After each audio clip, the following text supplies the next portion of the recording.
Top. Welcome to Kansas City, Kansas for the Division II National Championship. The West Florida Argonauts out of Pensacola, Florida, and the Texas A&M Commerce Lions from just east of Dallas from Children's Mercy Park. Kevin Brown, Tom Lugan, Paul Carcaterra with you. Some of the best stories we've seen all year in sports in this game. West Florida's second season of football ever. They're in the national championship game, and they'll play Luis Perez's Lions. Perez, the best quarterback in Division II. He did not play a down of high school football. We've got so much to get into in this game, Tom Luganville, with the national championship on the line. Great storylines, and let's not forget, too, how hard it is to win a championship at any level, Kevin. To win a championship and have to go through the playoff gauntlet that you do at the Division II level, it's astounding. West Florida won the toss and will kick to Texas A&M. Austin Williams pops it up, and this is in a no-man's land here, and will roll inside the 5 and be fielded there by Dominique Ramsey. Outstanding coverage by West Florida. Horrible field position for Commerce inside its own 5 for Luis Perez.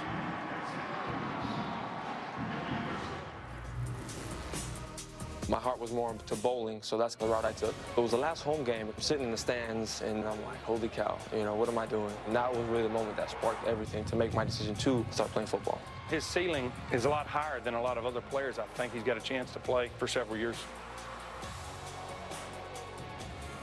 Luis Perez, the winner of the Harlan Hill Award. The best player in Division II. He bowled in high school, did not play a down of high school football. Here he is in the national championship game and handing it off to Carandall Hale, who gains 8 on the opening play. Now, Kevin, think of what an accomplishment that is. You do not play high school football. You walk on at Southwest Junior College in San Diego. You're about 9 deep on the depth chart. Lo and behold, you find yourself here, the Harlan Hill Trophy winner, and playing for a national championship.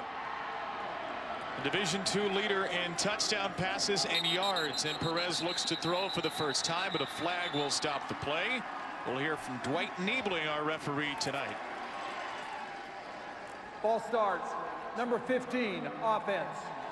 5-yard penalty. Second down. That's on the tight end, Vincent Hobbs. Kevin, getting a little antsy. You referenced the field position to start this drive. Not a wise decision to field that kick and bring it out of the end zone. And now you find yourself in really second and medium right here for Luis Perez in this Texas A&M Commerce offense. Lions team 13-1 out of the Lone Star Conference. They average just over 37 points per game.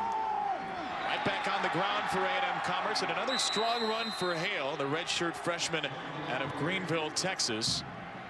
And that is enough for a Texas A&M Commerce first down. And that's going to be a rare ground handoff you'll see out of this offense. This offense is run first, pass third, predominantly as a philosophy. So if they can get some early yards on early downs on the ground, they might change their philosophy a little bit here offensively. Perez will fake the handoff here, under pressure, and dump it off to Hale out of the flats. And Carandall Hale stumbles across the 20-yard line, enough for an A&M Commerce first down. Tell you, Luis Perez here under duress, pressure by John Williamson, number 30. And Perez doing a nice job to keep his eyes downfield, not focus at the rush, and just get the ball off. Avoid a big negative play there and convert the yard to gain and get a first down. 6'3", 220 pounds, the senior from San Diego, California. Here at A&M Commerce by way of Southwestern Junior College. Zips one to Vincent Hobbs, his tight end, and this is a game-breaking young man. Vincent Hobbs lowering his shoulder and finally out of bounds across midfield. Look at the big H-back. They call him an A-back in this offense. He's their movement guy. Got a missed tackle on defense, and he is a big, lumbering H-back, about 255 pounds. He is a load to bring down in the open field, a transfer from Louisiana Monroe. And began his career at the University of Colorado as well. Well-traveled, talented, physical player. One of many transfers here for these teams in the Division II level. Perez with a clean pocket, nowhere to throw. And he will just flip it out of bounds. Jonathan Coleman got the pressure for West Florida. For intentional grounding, passes out of the tackle box. The pass crossed the line of scrimmage. Second down. I hear from Dwight Niebling why that's not an intentional grounding.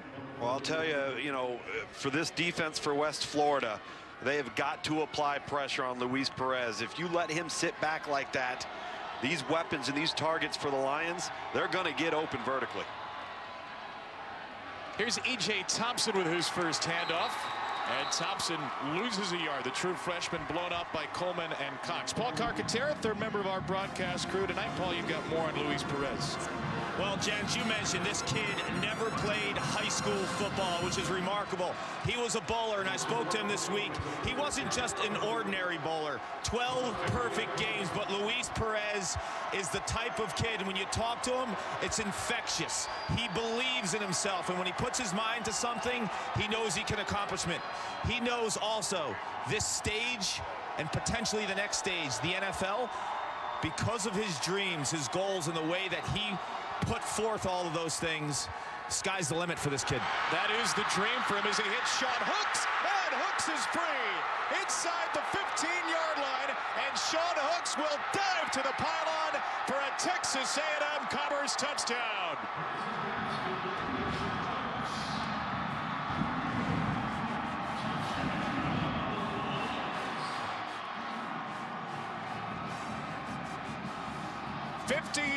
For the big play senior on a 3rd and 11. What a way to cap off that drive, Kevin, when you consider where this drive started inside Texas A&M Commerce's own 5-yard line. Impressive, impressive on the ground and through the air balance for the offense for the Lions. Their last 2 touchdown drives in the semifinal win against Harding were 12 plays for 88 yards and 1 play for 90.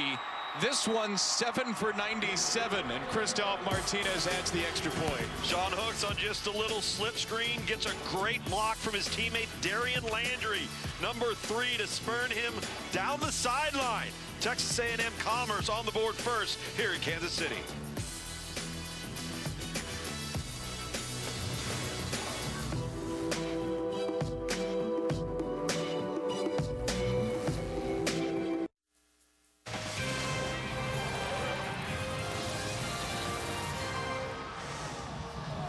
You're watching the NCAA Division II Football Championship presented by Northwestern Mutual. Kansas City, Kansas, and what a start for Texas A&M Commerce. Tough start for West Florida's defense. A missed tackle for Reggie Barnes and a 50-yard touchdown for Sean Hooks. Well, you take a look at this right here. They're going to come out and they're going to block the secondary. Excuse me, right there. We're going to block the secondary here. These 2 linemen are going to let this defensive end go, and they're going to come up to the second level. Going to throw that, and away we go. Off of the backside handoff, just a little slip tunnel screen. Now they miss an initial block, but watch number 3 right there. That's Darian Landry. And that enables them to get a touchdown, or he may be tackled there on the 15-yard line. Good teamwork down the field. This is a big physical group of wide receivers for Texas A&M Commerce. So not only are they difficult to handle one-on-one and passing downs down the field, they're also going to be aggressive as stock blockers on the perimeter. Hooks just back from a knee injury, makes his longest catch of the season. Comes in the first drive of the national championship. Christoph Martinez with a kick. And a return for West Florida's Carlos Duclos. Duclos for the West Florida Argonauts out across the 25. West Florida 11-3 on the season. Again, this is their 2nd year of football, period. And a couple of years ago, this young man was the first to fax in that national letter of intent. Mike Beaudry, born in Saskatchewan. Great size, Tom Luginbill, 6'5", 233 for this redshirt freshman. Yeah, big, strong-armed pocket passer. Not a dynamic athlete. He's going to have to get the ball out of his hands. They've got to be an in-rhythm and timing type of offense. And look for Texas A&M Commerce to get after him early. This is a team that ran the ball very well last week. They have Chris Schwartz in the backfield to begin the game, but Beaudry will look to throw. Under some pressure, that one is into traffic, and it is incomplete. Garrett Blueball, the linebacker, was in on that play to knock it away from Tate Litio.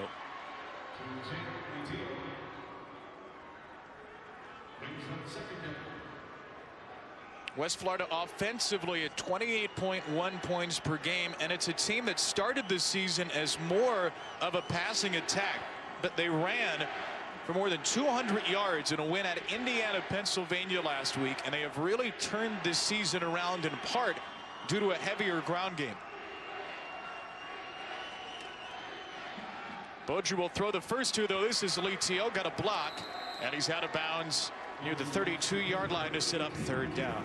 Take a look now at how West Florida plans for success. Luke's brought to you by Northwestern Mutual. Yeah, I think the keys for both of these teams, you take a look for West Florida, stop Texas A&M Commerce in their vertical passing game. They love to throw the ball downfield. They want to get explosive plays. You got to limit those. And right now on defense for Texas A&M Commerce, vary the defensive look on rundowns. And you're going to notice that Texas A&M Commerce is going to show West Florida a five-man box to try to get them to commit to the run and then trigger down their safeties in the box to be able to account for the numbers. Only one down lineman on this 3rd and 4. Another throw for Beaudry. Zings it to Littio. Third straight target for him, and he is blown up high. Danny Huckabee in on the hit, and a 3-and-out to begin the game, forced by the Lions. That time a little simulated pressure at the line of scrimmage, and they back off Texas A&M into a three-man rush. And Beaudry makes the right call just by dropping this ball off, but really good defensive tackle in the open field by Texas A&M Commerce, keeping the ball in front of him. Danny Huckabee, number 6, on the call. Junior from Mejia, Texas. West Florida will punt with Ray Raffay. This is going to be his first punt of the season. The freshman Colton Norris was inconsistent the last couple of weeks, so Raffay, the transfer from Wyoming, gets off his first collegiate punt in the national championship game. Luis Perez and the Lions back on offense when we return to Kansas City.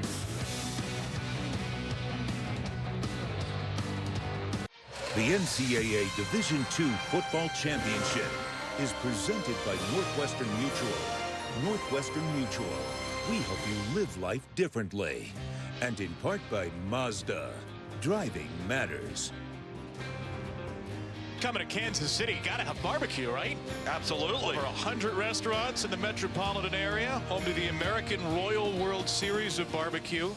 You know what makes it Kansas City style? Those slow smoked spices. You have the sweet molasses style staple sauce. Isn't that what everybody claims to have with their barbecue? What's that? All of the things you just mentioned, regardless I think of the what region you're in. sweetness is the Kansas City. The sweet Kansas City barbecue sauce. Yeah. Okay. You should know. You're a barbecue connoisseur. I am. I'm a barbecue guy. Luis Perez 3 for 4, 88 yards and a touchdown in the first drive for A&M Commerce. Perez, the Harlan Hill winner, best player in D2, will throw it to Vincent Hobbs for a gain of about 10. Barbecue. If I'm not mistaken, I ate by myself today at Arthur Bryant's. I ate some ribs, I ate some burnt ends, and I ate solo.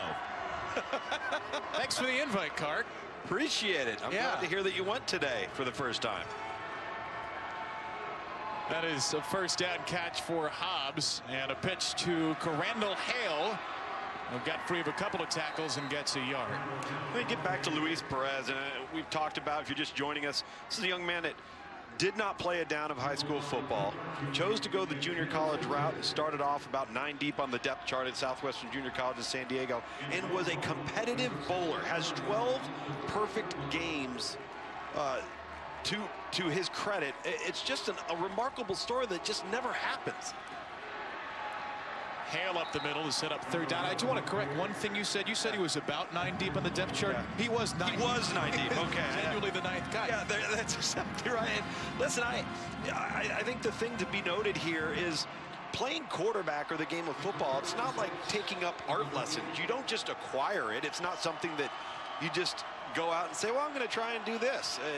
It's truly a fantastic story, and as competitive as he is and as dialed in as he is, you just love to see the success that he's had. 3rd and 5 for Perez from West Florida territory. And it's a handoff to Corandall Hale, stumbling forward and slipping through. He looks to have the first down.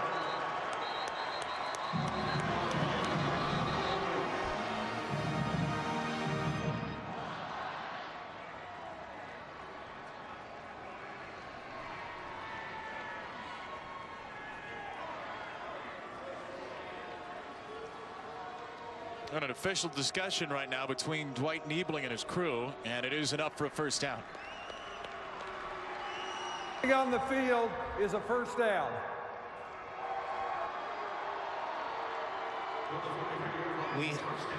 You see Luis Perez right now too. Lugs, I asked him what he brought from bowling to football. It was the mental approach, and after the snap I'll give you some more.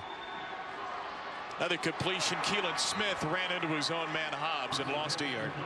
Yeah, what does bowling have to do with football? But mentally, this kid is so sharp, so driven. His dad was a professional soccer player in Mexico, always prepared him for competition, and he meticulously breaks down Aaron Rodgers. You see the number 12 jersey that Perez is wearing.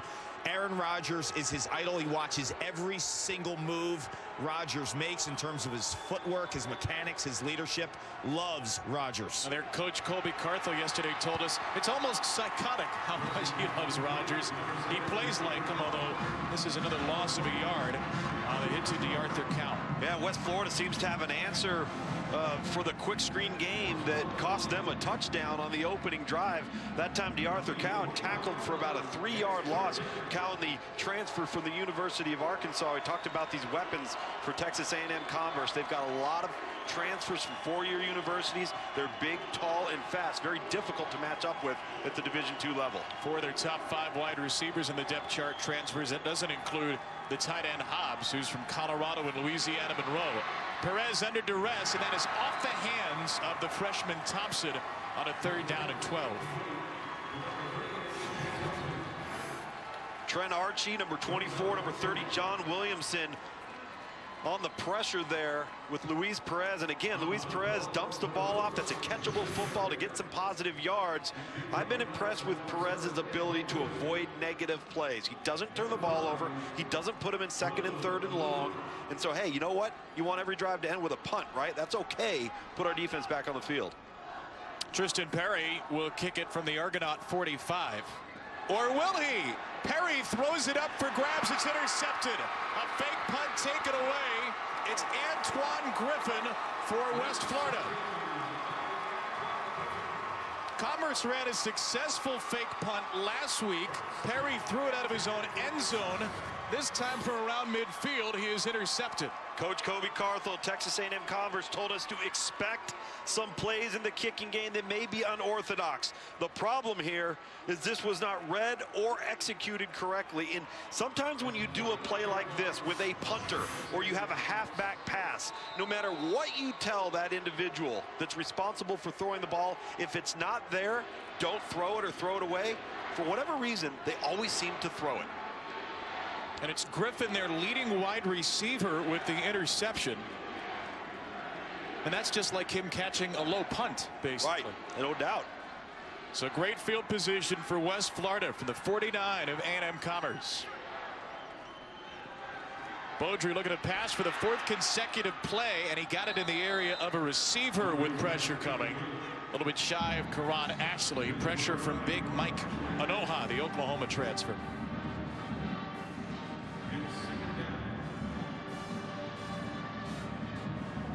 So again, it is a West Florida program that is not in its 2nd season of Gulf South Conference football. It's not in its 2nd season of just Division II football. It's in its 2nd season of any football. It's an unbelievable turn of events. When they thought about implementing football in 2011, they weren't even on the field yet. And here they are in 2017 playing for national championship. Beaudry looking to throw one more time. Zips it up. There's Griffin, the man who had the interception, with a 1st down grab. It was 6 years ago when West Florida decided to publicly announce they were going to sponsor a Division II football program. 3 years later, they hired Pete Schittick, first-year head coach. He built his staff slowly. The program began in 2016, went 5-6. Great year for a first-year program with a win over a ranked team in this season. 7-3 in the regular season. Fastest startup in Division II history to reach the postseason. They have won 4 road games in a row. There's the head coach with his daughter Rachel next to him on the sideline. And it's just a story the likes of which you've probably never seen before. We certainly haven't. 2nd year in the national championship game. Nice stick there by the wide receiving tight end Austin Blake Smith on the first down play. Some hitting going on down here, boys. But Pete Shinnick, I spoke to him right before kick. I asked him, what makes you think your team is ready for this moment in year two? There's 75 sophomores, he said, freshmen, sophomores, juniors. It's all about culture. They've developed culture quicker than he thought they would in regards to just coming together. And he's got the experience too, guys. 7 years at UNC Pembroke. He started the program there. This guy is a program builder. In the most literal sense of that term. West Florida has not run the ball in the game until now. It is Chris Schwarz for a short pickup to set down third and a couple. You got to love and appreciate coaches wise anywhere at any level in the game of football. And he had promised his wife, honey, I will not go out, take another job that is a startup. And then the West Florida job came open, and he looked at that footprint for recruiting and the caliber of players that were going to be at their disposal. And he looked at Erin and said, I got to take a look at this one, honey. She supported him after 7 years in Pembroke, North Carolina, moving down to Pensacola, and here they are in the national championship game with another startup from the ground up. Third and a short 3. Beaudry, quick hitter, caught across the 30-yard line right near the sticks for Blake Smith. His second grab, and it's enough for a West Florida first down. I said early coming on that West Florida needed to be a rhythm and timing offense. They are not a quarterback dynamic offense. They don't run, they don't extend plays. They're not going to be a zone read team. The ball needs to come out of Beaudry's hand fast, and he's going to take what that Texas A&M Commerce defense gives him, dink and dunk, and let the receivers do the rest.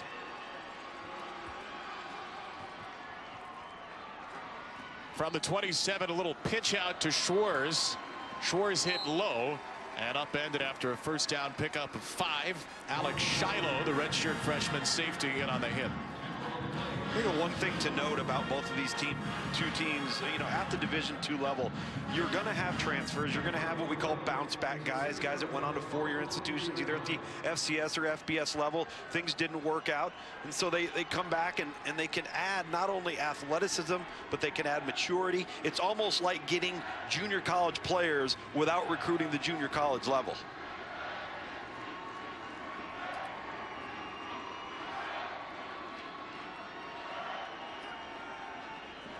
Beaudry with the play fake on a second down, steps away from pressure, and he will take off himself down to the 18-yard line. Looks to be a yard shy of a first down.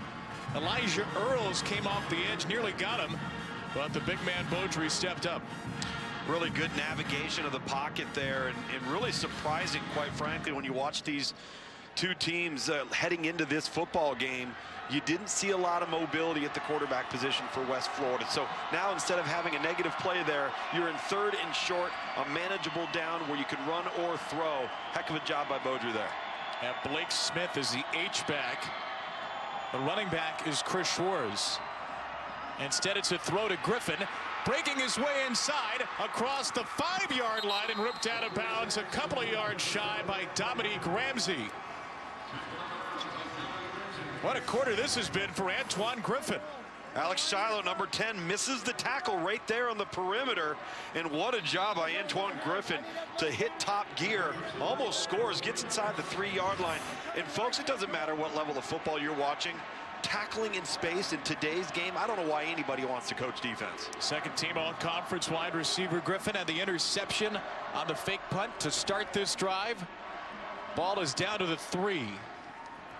The give is to Chris Schwarz.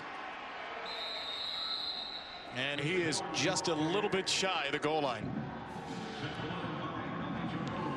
Been a really good answer, Kevin, for this West Florida offense. They sputtered early on. I think they needed to settle down. You saw early on in pregame warm-up and during the national anthem, quarterback Mike Beaudry, he was crying, he was visibly emotional, and sometimes as a quarterback you got to manage those emotions. He settled down, he's settled in, and now they're knocking on the door to get some points on the board here. And they're inside the 1-yard line for a second down and goal. Beaudry will give it right back to Schwarz, following his offensive line into the end zone for a West Florida touchdown. streaming live on the ESPN app. Download now and take ESPN everywhere. Beautiful field here, Children's Mercy Park in Kansas City, Kansas, the home of Sporting KC and Major League Soccer. The folks from Pensacola, Florida have come up, seen their West Florida Argonauts, the second-year program, reach the national championship game. Unranked, not even in the Division II top 25. They've won 4 road games to make it to the national title, and they've just tied up Texas A&M Commerce. This is a West Florida team that has had some trouble covering kickoffs this year, but Williams of the Argonauts pinned Commerce at its own 3-yard line to start. This one is fielded at the 1 by Reggie Kincaid, and he will run it out across the 30-yard line and zip past the defender. Reggie Kincaid into the open field. Kincaid across the 20. There he goes. Touchdown, Reggie Kincaid.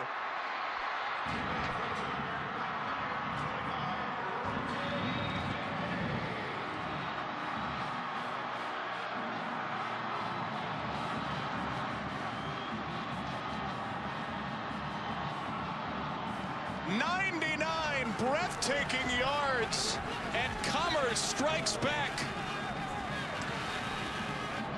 Kevin, I don't think you're getting a Christmas card from Coach Pete Shinnick at West Florida this year. You are no longer allowed to talk about the West Florida kickoff cover unit. I mean, to go from your own 3 on the first kickoff to scoring on the other.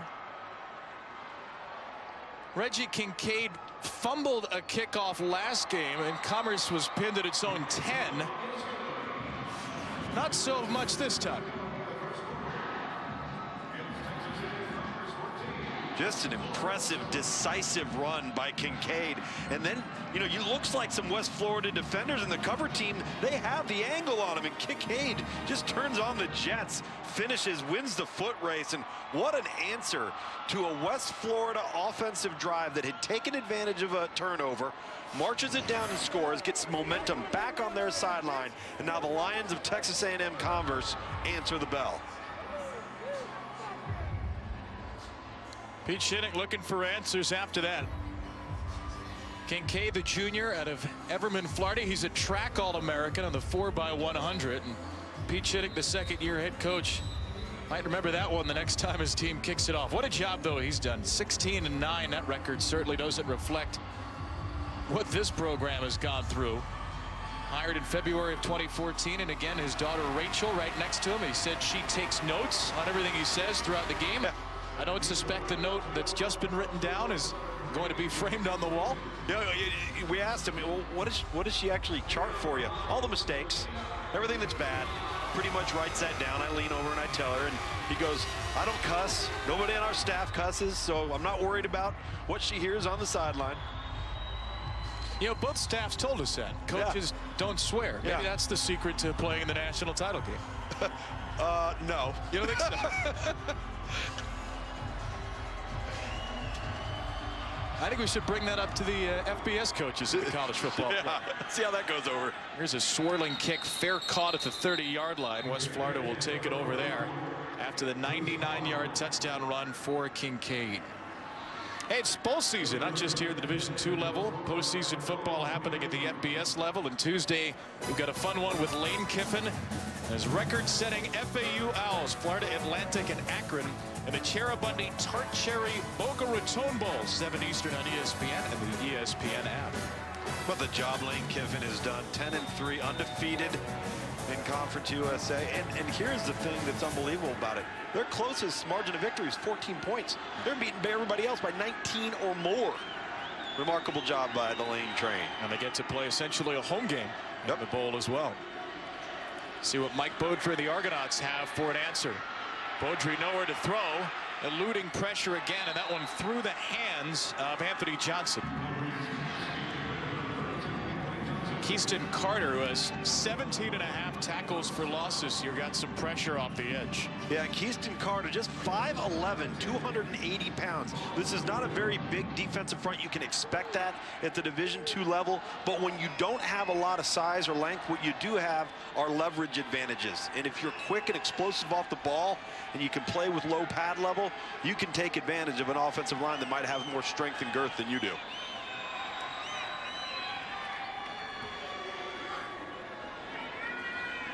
Officials are running in here to reset the start of the football. Now we have a flag thrown from the secondary. Now the umpire came in over the football. Prior to the flag, timeout, West Florida. First charge, 30 seconds in length.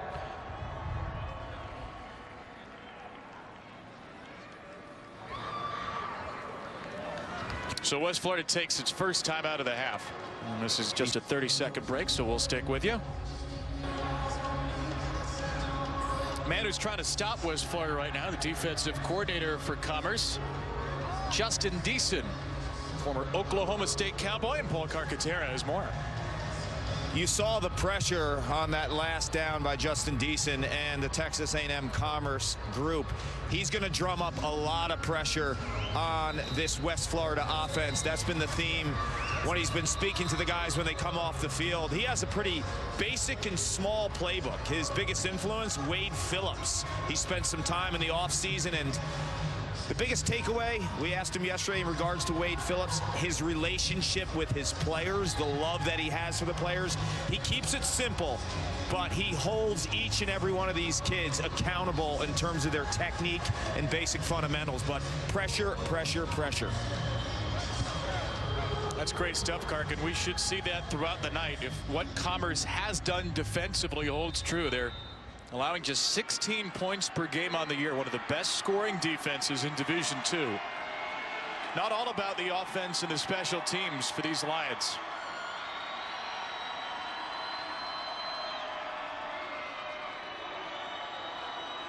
Out of the timeout, Beaudry will keep it on the zone read and get upended. There's pressure off the edge coming from Yusuf Sterling Lowe, the All-American corner.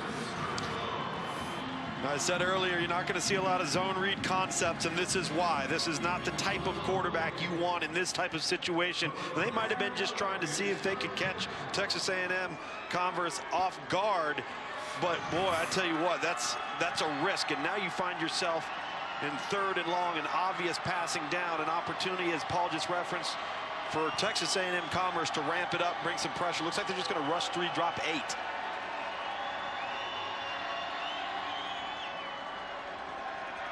Beaudry. Here comes a 4th rusher with a hit on him, and Beaudry's pass is in the area of nobody. He got crushed by a couple of Lions.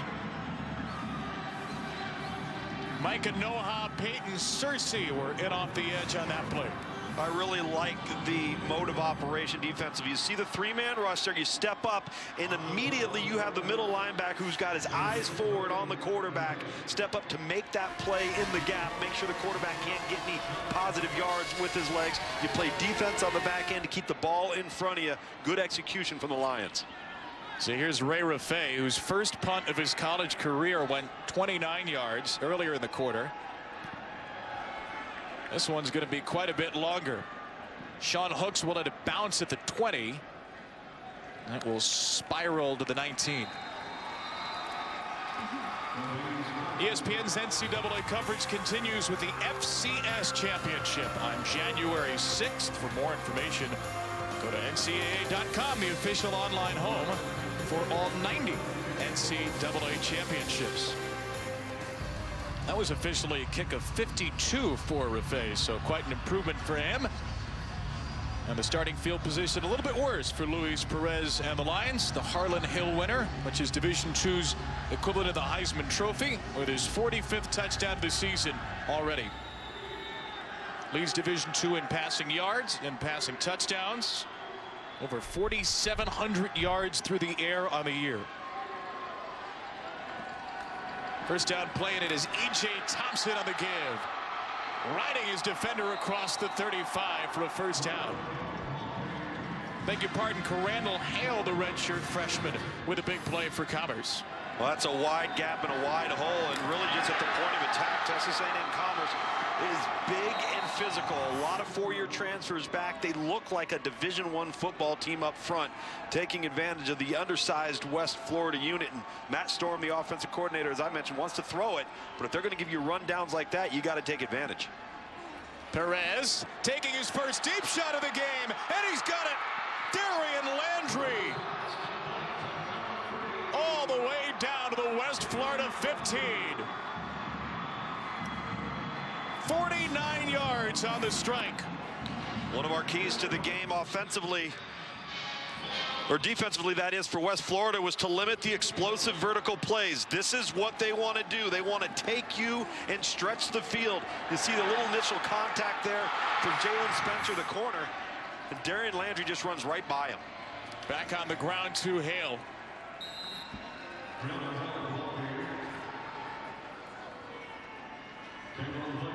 That will take us to the end of the first quarter. We have seen explosive plays from A&M Commerce, offensively and on special teams. Lions will flip the field with a 14-7 lead. Both teams looking for their first Division II national championship, and it is Texas A&M Commerce in the lead.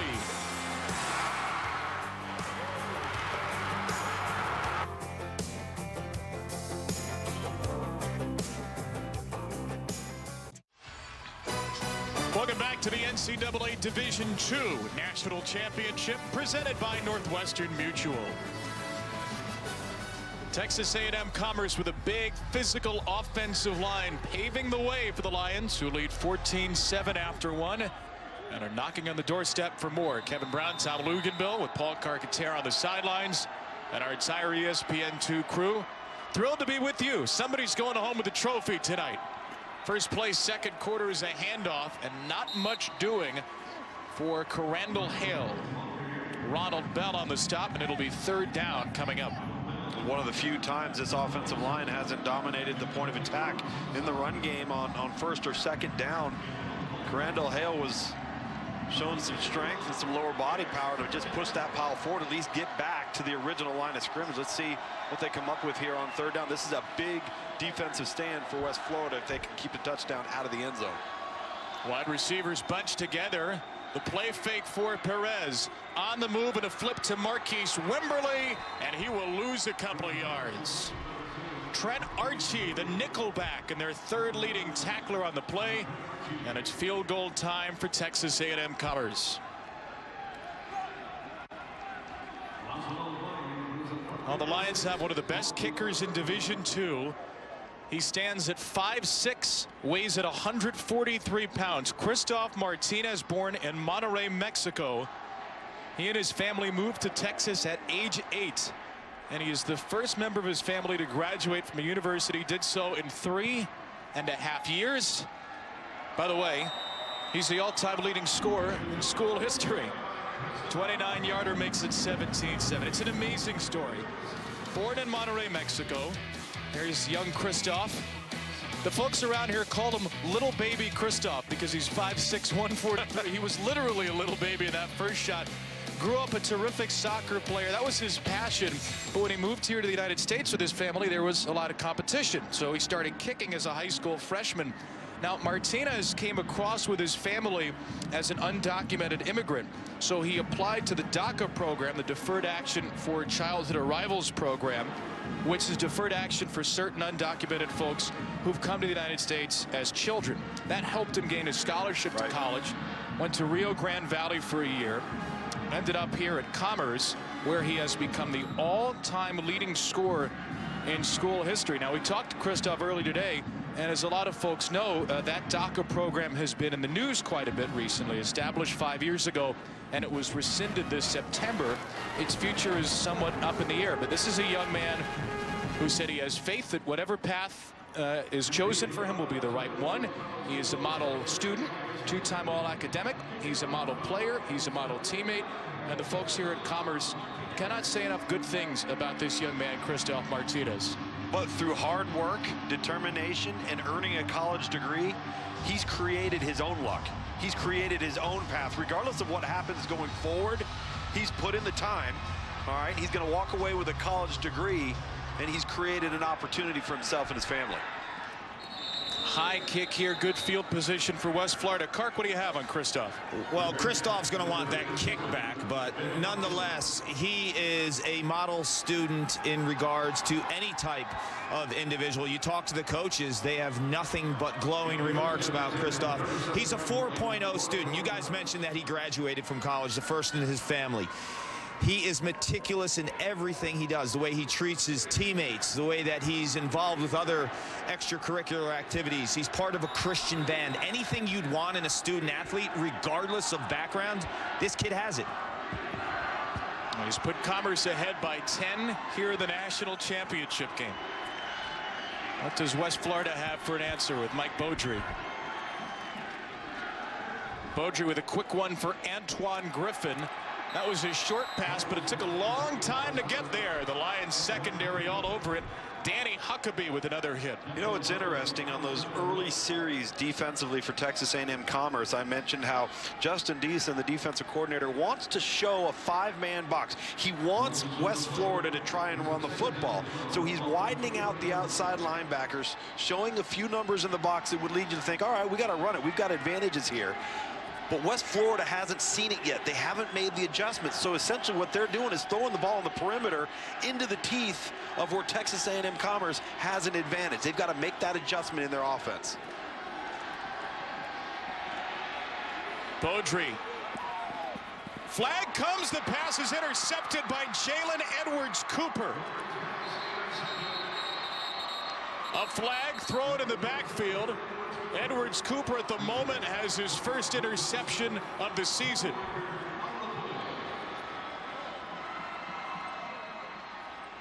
Holding number 61, offense. The penalties decline. Result of the play is first down, A&M Commerce. 19th interception for Texas A&M Commerce this year. The 11th different line with a pick.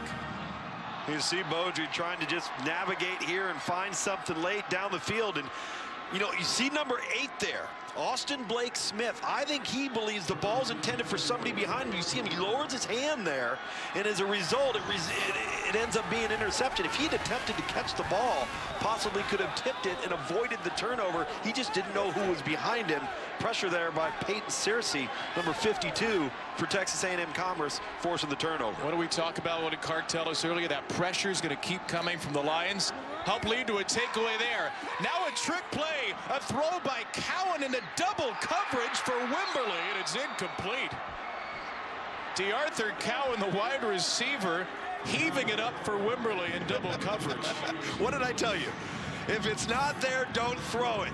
Run it. But it doesn't matter how much you tell them, they're still going to throw it.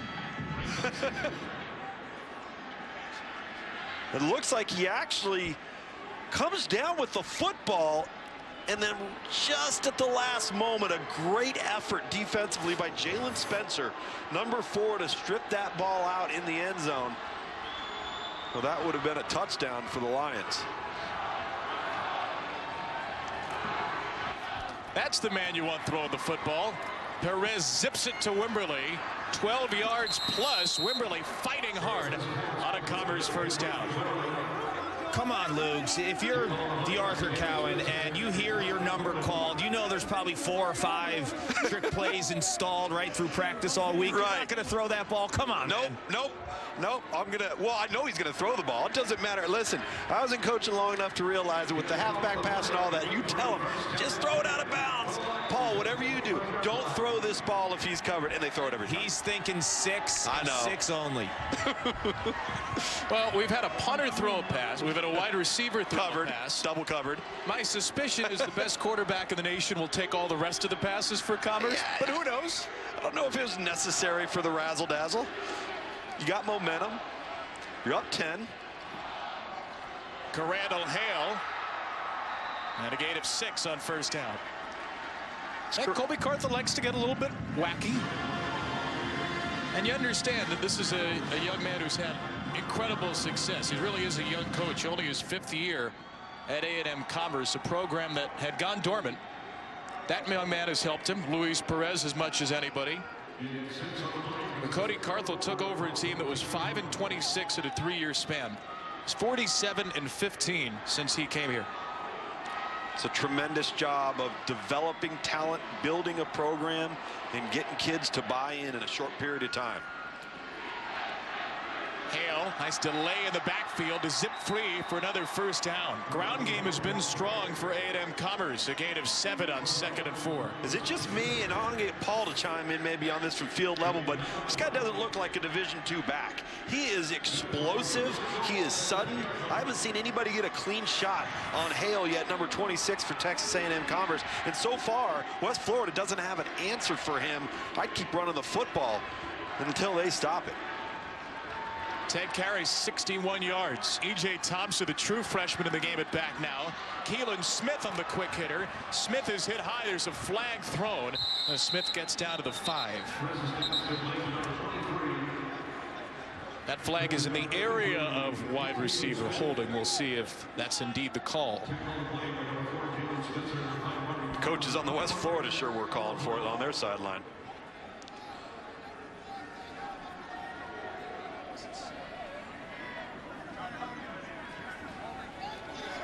Holding, number 2, offense. 10-yard penalty. Repeat the down.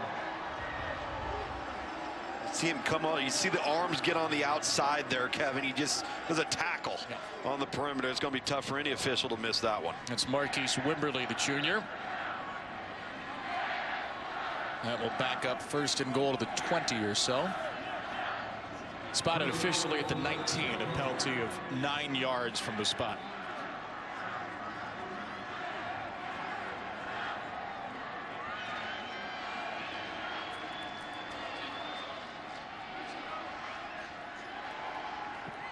Perez on 1st and goal, a little shovel flip.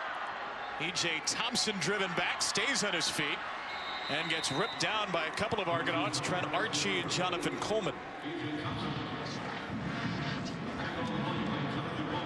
Reggie Barnes there, number 18, with an initial missed tackle, but a lot of white jerseys flown to the football there. That's good team defense for the Argonauts. First national championship appearance in Division II for either of these teams. Commerce won an NAIA championship 45 years ago to the day as of last Saturday.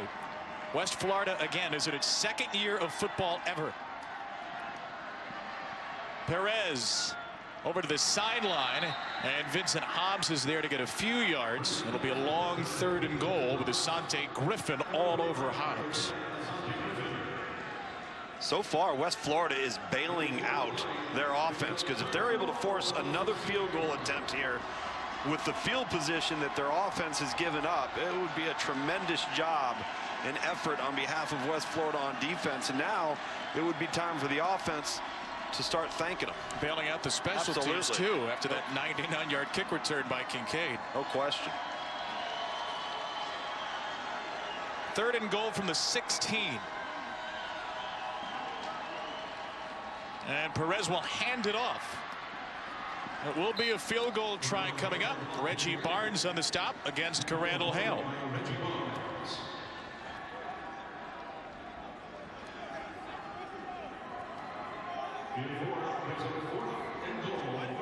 Another crack for Christoph Martinez, the all-time leading scorer in Commerce history, after a successful kick of 29. This one will be from the same distance.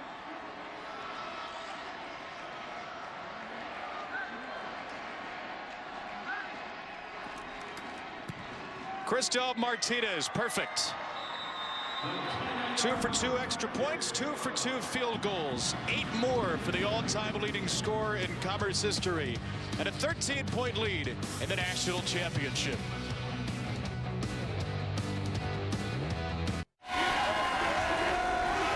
You're watching the NCAA Division II Football Championship presented by Northwestern Mutual.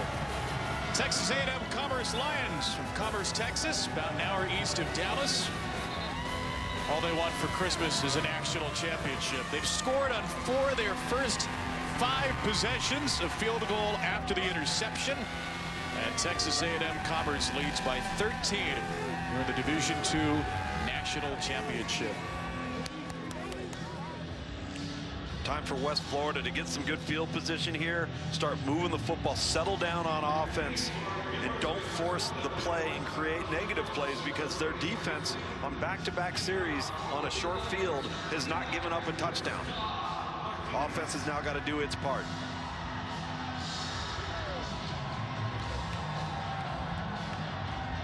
Christoph Martinez, after the field goal, will kick it away. A short kick last time. He will drive this football down to the 3-yard line, where Carlos Duclos takes it for West Florida. A hurdle for Duclos gets him to the 25. Well, one of the reasons why West Florida has struggled so much is the pressure put on quarterback Michael Beaudry. You see people in his face. He's having to throw off balance. They try to catch Texas A&M Commerce off guard there with a little quarterback pull, but there's always people in his face. He's under duress. He throws the ball off the back foot, leads to a turnover. He's been pressured 5 times so far. That last one, as I mentioned, a turnover, but the defense has held true, forced 2 field goals. Time for the offense to have an answer. Beaudry only 40 yards on 12 attempts in the game, about 3.5 yards per pass. And Beaudry will look to throw it again. Slings this one to Tate Litio. And a gain of 10 yards, first down, West Florida. Lugs, I'd like you to weigh in here. Beaudry's got a nice arm. He's a big, strong kid. But I think with pressure, what I'm not seeing from him, any lateral movement in the pocket. So when the pressure comes, he's in trouble. Yeah, Paul, the walls close in quickly. And you're right, he's got a strong arm. And in fact, he's got a strong enough arm to get the ball out, make some difficult throws when he's under duress, or maybe his feet aren't underneath him, but he can't extend plays. And I think that's the challenge right now against this pass rush for Texas A&M Commerce. Here's a run to Schwartz, only his 5th carry of the game. Does that surprise you at all? Schwartz had 29 for 175 last week. Are you surprised with how much West Florida's tried to throw it, or is that simply what they've seen? No, I am surprised, because we talked to Justin Deason, the defensive coordinator at Texas A&M Commerce, and he was going to try to get them to run the football with their defensive alignment. Look at the box right here on defense in terms of the sheer numbers. Right now, that should tell you, if you're on offense at West Florida, you might want to attempt to run the football here. They won't. A rush of 3 with the quarterback spy for a 4th. And Beaudry's pass, oh, it's nearly intercepted. Danny Huckabee's been all over the field so far, and he almost had one for 6. Well, to further our point, you're going to drop 8, rush 3. There's not going to be a lot of places to go with the football, and your quarterback, Michael Beaudry, is not going to be able to just take off and run. They're not threatened by his legs. So as long as the defense sits back, keeps their eyes forward, comes forward and makes tackles, there's nowhere to go downfield for this West Florida offense. Justin Deason right there, the defensive coordinator, a terrific game plan, and West Florida is playing right into the hands of it. A&M Commerce, one of the top 3rd down defenses in Division II. Try to stop it, a 3rd and 7 here. Beaudry with space in the middle of that zone, and he completes it to Karan Ashley, and the ball's popped out. Fumble after the catch by Ashley. A&M Commerce was nearly on top of it, and it looks like West Florida somehow got into the mix for the football. Tate Litio was Johnny on the spot. Running on the field is fumble recovered by the offense for a first down. When you get in a crowd, you have got to secure the football. You cannot have that ball be loose in any way, shape, or form and not tucked in tight underneath your rib cage right there. Karan Ashley, very, very fortunate. This offense, very fortunate. They have some other white jerseys around the football. Yusuf Sterling Lowe punched it out. It was Litio on top. Well, West Florida keeps possession, avoids disaster on really back-to-back plays. The near interception, the near lost fumble from the 46 of A&M Commerce. Mike Beaudry, incomplete on a sideline try out of the hands of Austin Blake Smith. So essentially, let's paint the picture right now for Texas A&M Commerce on defense. They're showing a 3 or 4 man rush, deciding to rush 3. They're dropping 8 into coverage, so there's really nowhere to go with the ball downfield, but those 3 rushers are actually applying pressure. That cannot happen when you're in a 5 or 6 man protection, especially if your quarterback is not an extender of plays. They are a classic drop back team with Mike Beaudry under center. Best pass defense in the Lone Star Conference. A&M Commerce gave up just over 176 per game. Pressure here from Anoha, and Beaudry's pass incomplete. A low one for Litio. Coverage by Brooks Sadoff, the terrific middle linebacker. 9 of 17 in the game for Beaudry. They've run it just 5 times with Schwartz. Beaudry has run twice. One of them was designed, so he's dropped back to pass about 20 times. Well, now you're in an obvious passing down. You can't run it. All right, if Texas A&M Commerce wants to, they can pressure you. They can rush 3 and drop 8. Every single thing they've dialed up has worked tonight because they've had some scheme advantages. Let's see what they elect to do here. Looks like it may just be a 3 possible 4-man rush up front. Beaudry. Pressure comes. He is hit, and down he goes.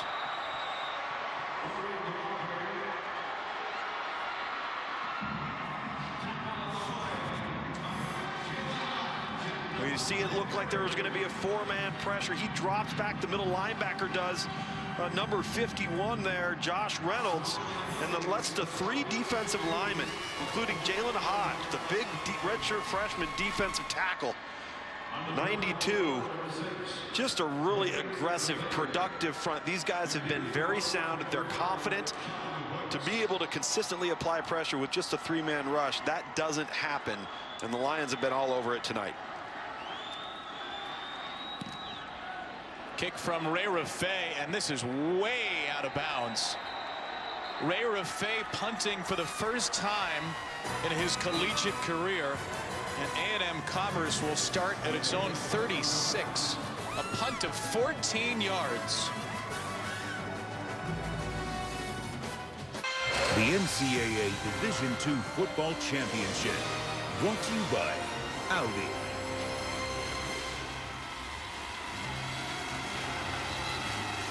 Cody Carthel, Luis Perez 2020. There are a whole lot of folks in the state of Texas that'll be giving them the vote. Head coach, quarterback, Texas A&M Commerce's Lions. Well, we're playing for their first Division II national championship in history. They lead this game by 13. They have been successful on the ground and through the air.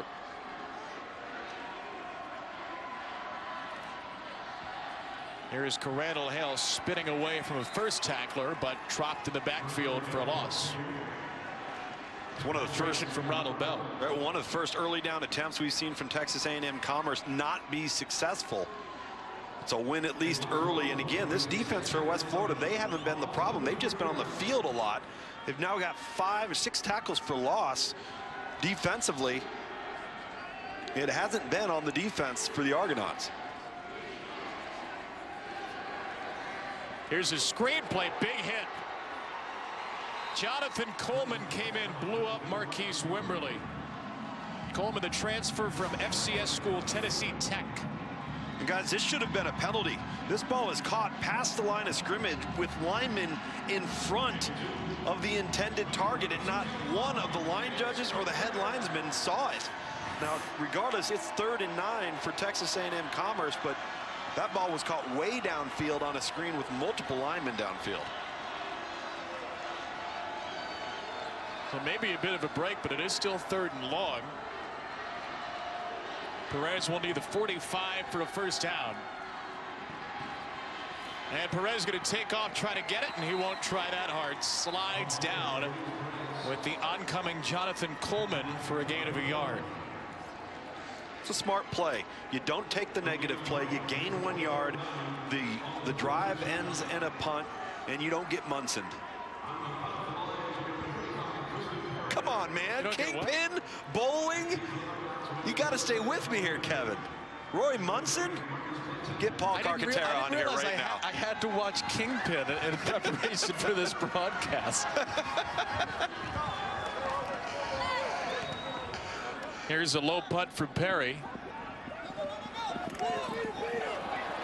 Whoa. Was deflected by a player for West Florida heading out of bounds. Perry with that low rugby style kick. It'll be West Florida ball when we return. Chris Cotter back in Bristol. Halftime coming up. Jonathan Vilma, Manny Acho will join me. We've got highlights of a bunch of games from around the country, including Boise State putting a number on Oregon. A lot of points in Albuquerque as well. That's coming up at the half. Until then, though, back to Kevin Lukes, guys. All right, Chris, thank you. Hey, big weekend in the NFL this week. We'll tell you about that. First Division II championship football. A&M Commerce the lead over West Florida by 13. It is Argonaut football near the end of this first half. And a rare first down run, Chris Schwartz. West Florida trying to establish its run game, Paul Carcaterra. And he wants the ball, rightfully so. I mean, he went for over 170 yards last week against Indiana, Pennsylvania, the #1 seed. And you look at the way that this game is developing, guys. They are passing against a defense that is pressure, pressure, pressure. Why isn't Forty getting the ball more? He was on the sideline before this drive wanting the ball. Now give it back to him. Chris Schwartz fighting his way to the 35. That's a first down for West Florida. And you're right, Paul. Generally, they are a pressure team, but they've been able to apply pressure with three-man rush, which means there's been nothing downfield in the passing game. And to our point all along, get the runs on early downs, first and second down. They just ran it twice and got 11 yards on 2 snaps. And Texas A&M Commerce is daring them to run the football, giving them numbers advantages in the box. They've got to start taking advantage of it like they're doing right here. This is the first time in the game we've had 3 straight runs for Schwartz. Not to mention, why wouldn't you give it to a running back who doesn't wear gloves? This guy means business. Look at him, so old school, love it. No gloves, no sweatbands, no elbow pads. All he needs is a middle bar going down his face mask and he'd complete the look. Go maybe a little Gary Fensick. I know you're a millennial, Kevin. You don't know who Gary Fensick is. No, Gary's on the sideline, isn't he? Chris Schwartz, 3 consecutive runs for West Florida. Young man who ran for over 5,300 yards in high school. Beaudry crushed and sacked from behind. The Oklahoma transfer, Michael Anoha. Again, just a 4-man rush. They're just winning the one-on-one blocks on the edge. It's a mismatch trying to block these edge guys. This is a media timeout. And when you look at this defense and you take a look at what they've done, putting West Florida behind the 8 ball here at 3rd and 13, you see Colby Carthel, the head coach at Texas A&M Commerce, Kevin, he goes screaming down the sideline to call a timeout. He wants to take advantage of his clock. He's got 2 timeouts left and plenty of time to spare. Big weekend in the NFL. Time to kick off your Sunday at 10 Eastern tomorrow with a countdown crew. They're live from Heinz Field in Pittsburgh before the Steelers and the Patriots. Then a big game on Monday night. NFC playoff implications as the Falcons head to Tampa. Coverage begins 6 Eastern with Monday Night Countdown served by Applebee's. Kevin, take a guess at how many players there are playing college football. All of college football? All of college football. I'd say like 85. It's 81,000 kids. Okay. So when you consider the Division II level, they've got a percentage here as well. You see some of the players contributing at the National Football League level. Brandon Carr, Danny Woodhead, Malcolm Butler out of West Alabama. How about Tyreek Hill? We're in Kansas City right now. Chiefs fans love how productive he has been. So while about 0.5% of all players that play college football have an opportunity in the National Football League, the Division II level is still represented. There's a young man who was at the FBS level at Oklahoma, Anoha, who had the sack on the last play. Rushing Beaudry at a 3rd and long here, and Griffin comes back to the football to make the catch for a first down. 16 yards on 3rd and 13 for Antoine Griffin. Boy, Griffin showing no fear coming across the middle of the field, just behind linebacker level, avoids the hit from the safety, secures the ball, probably expecting to take a pop. You got to love the toughness over the middle and convert, get a fresh set of downs for West Florida. They could not afford to give that ball back to the Lions of Texas A&M Commerce. Second team all-conference receiver with the play. Under 2 to go in this first half. West Florida trying to add a score before the half. Beaudry hit as he throws, and this one is short of Griffin. Brooks Sadoff got a clean lick at the quarterback, Beaudry. It was a little bit slow to get on his feet. Yeah, he took one right in the kitchen there. This time you get a delayed pressure and a stunt underneath between the tackles and the defensive end, and then the open gap. The middle linebacker fills late. And Brooks Sadoff, I mean, wow, impressive. First team all-conference player, the junior captain from San Antonio. Their tackles leader with a big hit. 2 timeouts left for West Florida. Ball on their own 48. Here's a catch for Quentin Randolph. Spins away from a defender. And Randolph, the little used wide receiver, is into Commerce territory. 21 yards on the hookup. Well, what great sideline awareness. Number one on the catch to know where you're at. Then to see that, hey, I think I could extend this a little bit. And now this is going to get reviewed. I think they're going to check to see if when he made the initial move, if he didn't step out of bounds.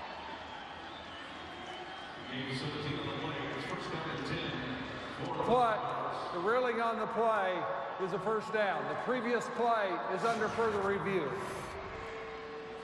We'll take a look at what ends up being his right foot right there. Now that's not a definitive, beyond all doubt, look at whether or not this could get overruled.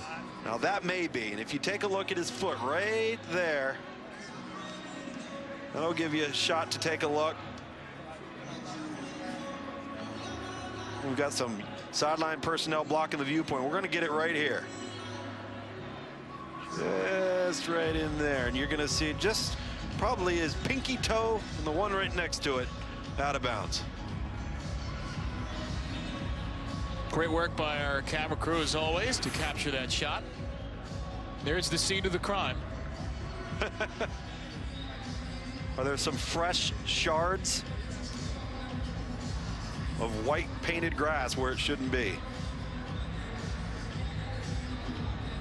Either way, it's the 3rd catch of the year for Randolph.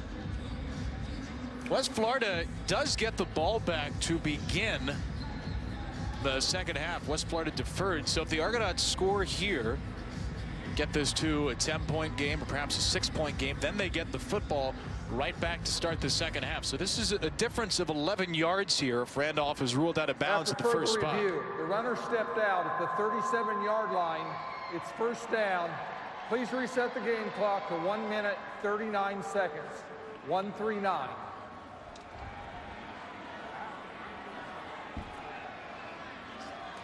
Well, still a first down, still 2 timeouts for West Florida. Plenty of time for the Argonauts to get into the end zone or get into field goal range. Plenty of time, but that is a big deal as it does pertain to field goal range and where you'd like to be to ensure some success. So let's see how much that replay review has an impact on the completion of this drive. Austin Williams has kicked from 51 this year. And just a little bit outside of his range right now. Beaudry over the middle. Griffin's got another one. First down to the 19.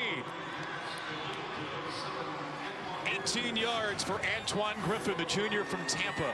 This is coming off a straight play pass. Number 10, Alex Shiloh, makes the tackle, but boy, Griffin is impressive. Big number 7 just comes across the middle of the field with no regard for getting hit. He just focuses on the football. That's twice he's run that deep in cut and knowing he's likely going to get hit. Listed at just 5'10", 146.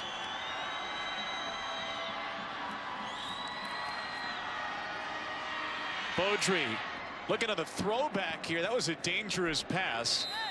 Thankfully for him, there's no foul for intentional grounding.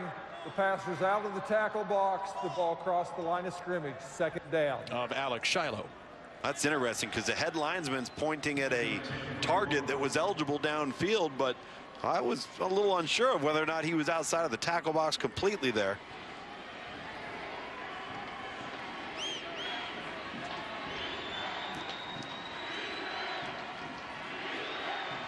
Four receivers from the Commerce 20. Only a 3-man rush again. Beaudry to Griffin at at the goal line and reaching across for a touchdown.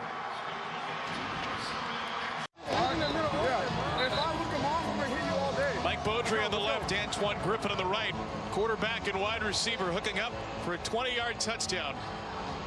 Another big play for West Florida, which has scored in its final possession of the first half in 10 out of 14 games this year. If this is their final first half possession, there's 58 seconds to go. That's 11 of 15, and maybe none bigger than that one here in the national championship.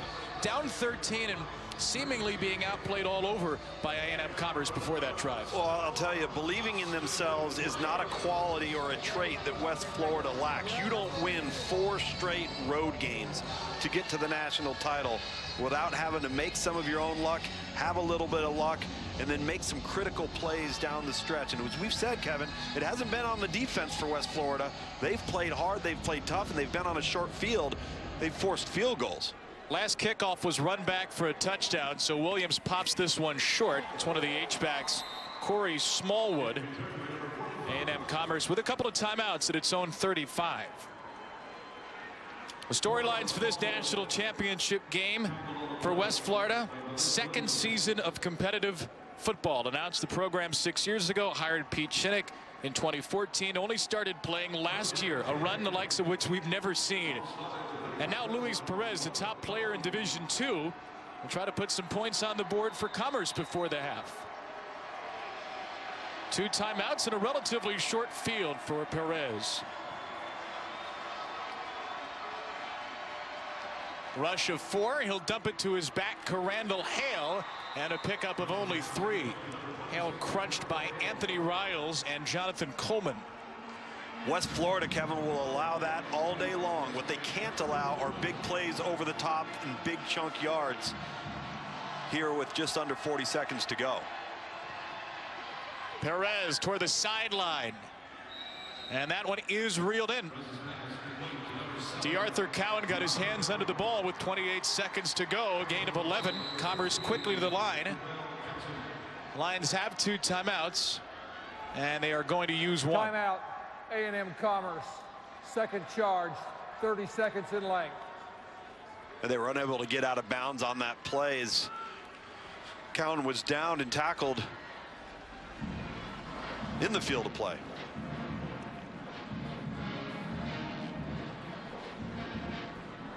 Texas A&M Commerce, team that won 3 consecutive Lone Star Conference championships. Colby Carthel showed us his ring for back-to-back-to-back conference championships yesterday. He'd like a new ring, though. They didn't win the conference championship this year, and despite being the number 8 team in the country, they were the 5th seed in their region. So they had to go on the road, play Winona State, who was the 4 seed.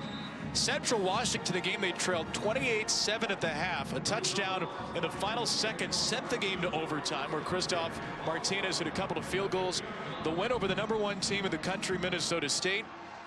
And then, because this bracket's become so wacky, Commerce actually hosted a game against Harding, a 7 seed from its region last week. Dealt with a triple option and won by a couple of scores. Both teams looking for their first Division II national championship. Here is Vincent Hobbs. Got hit from behind and got an extra 10 yards at least, maybe 12. As the big bruiser Hobbs picks up 18, Commerce is in field goal range. Well, we saw this in the first quarter from Hobbs. He's a load, 6'3", 255 pounds. Nice job by Perez to just dump this ball off. And then big Hobbs just does the rest. You can't tackle him. I get a timeout before the spike. Prior to the snap, timeout. West Florida, second charge, 30 seconds in length. And that's a win for A&M Commerce, which saves the timeout and saves a couple of seconds and a down, frankly. I don't know if they just felt like they couldn't get lined up and they were going to, get exposed real quickly by Texas A&M Commerce coming to the line of scrimmage real quickly. But you're right. Please reset the game clock to 16 seconds. 1-6, please. That's a break for the Lions, no question. Well, they're at the edge of Martinez's field goal range right now, as long as 48. This one would be right about there. Talk about what that man right there, Colby Carthel, has been able to accomplish, and we talked about the run to be a 5th seed in your region and have to play the games on the road that you've played, then host a game at home. He told us they almost didn't know what to do. Their kids were so used to being on a bus, you know, unpacking, staying in hotels, playing the game, coming home late at night. And the combined record of the teams that they beat, 34-1 during that stretch. Yeah. Unbelievable. Toughest road that anyone's faced in the NCAA Division II playoffs since it expanded to 5 rounds in 2004. 34-1 the first 3, then they beat a Harding team that had won 11 in a row. And here they are against a second-year program trying to claim the national championship. Perez from the 32. Perez with a pump fake. Pressure's coming, and down he goes. Big sack for John Williamson. His 17th of the season has just moved Commerce out of field goal range. Timeout, A&M Commerce, 3rd of the half. This is a 60-second timeout. Listen, it's only 1 sack on the evening, but it's 7 tackles for loss now for this West Florida defense. And we have spoke all half long about the job this defense have done. Keep in mind, this offense has been prolific for Texas A&M Commerce. You've got the #1 passing offense, the Harlan Hill Award trophy winner and quarterback Luis Perez, and they have had a short field to have to defend for most of the night. It's been a remarkable job by the Argonauts on defense, and that's why they're in this football game right now at just 14-20 with 9 seconds remaining.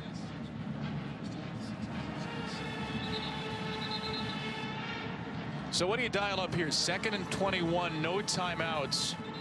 Are you heaving it into the end zone yet, or trying to get 6 yards on the sideline? I think you maybe make 1 throw to the sideline, but for more than 6. You maybe throw a speed cutout, maybe here to the boundary. I wouldn't be surprised, though, if they're going to try to defend the flats and take away that outside throw. But you can't afford to throw it down the middle of the field. That's your issue. No timeouts left for Texas A&M Commerce. And you're going to see these corners on defense for West Florida play with an outside technique lately. Get them just slightly outside of the receiving targets. Perez toward the sideline, and Cowan, he was out of bounds. There's the 12-yard speed cutout that I just talked Drilling about. on the field is an incomplete pass, 3rd down. But it's tough to complete when the quarter's playing outside leverage and the underneath defender gets in front of the throw. You've got to throw it up and out and over, and it's hard to make this play. Look at where that ball has to be placed, and it's a good call by the officiating crew. That foot out of bound for Cowan. Great effort on the football, just tough one to make with not a lot of room to make it. Jake Weatherford was the headlinesman right on it. 3rd and 21. One final shot to the end zone, perhaps, for Perez before the end of this half. He's not going to get it off in time. Delay of game, offense, 5-yard penalty, 3rd down.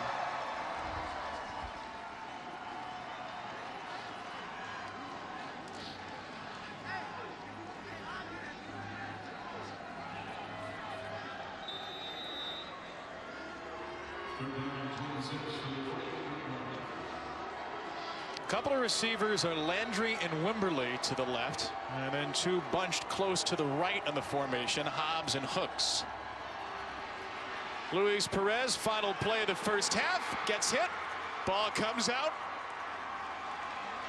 And it's just for bookkeeping at this point, whether it's West Florida's takeaway or not, because it ends the half.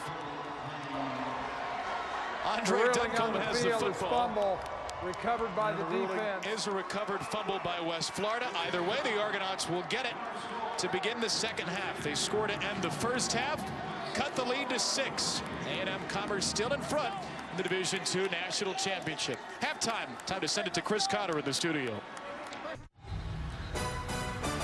You're watching the NCAA Division II Football Championship presented by Northwestern Mutual. A terrific back and forth first half has seen Texas A&M Commerce in the lead over West Florida. Both schools looking for their first Division II national title. Kevin Brown, 1979 Odor Eaters champion. Tom Luganville alongside you. A great first half, partner. West Florida looked a little bit out of it toward the end of the half. A late touchdown drive has put them right in this game. Yeah, I know this thing started out really competitive, but I think what we saw was the prolific offense of Texas A&M Commerce getting slowed down by the West Florida defense, but the lag of the West Florida offense just wasn't there until the latter part of the second quarter. That touchdown within 2 minutes of the second quarter heading into halftime was pivotal, because now West Florida gets the ball coming out of the locker room. He gets an opportunity to go down and get some points on the board and really make this thing a competitive ball game.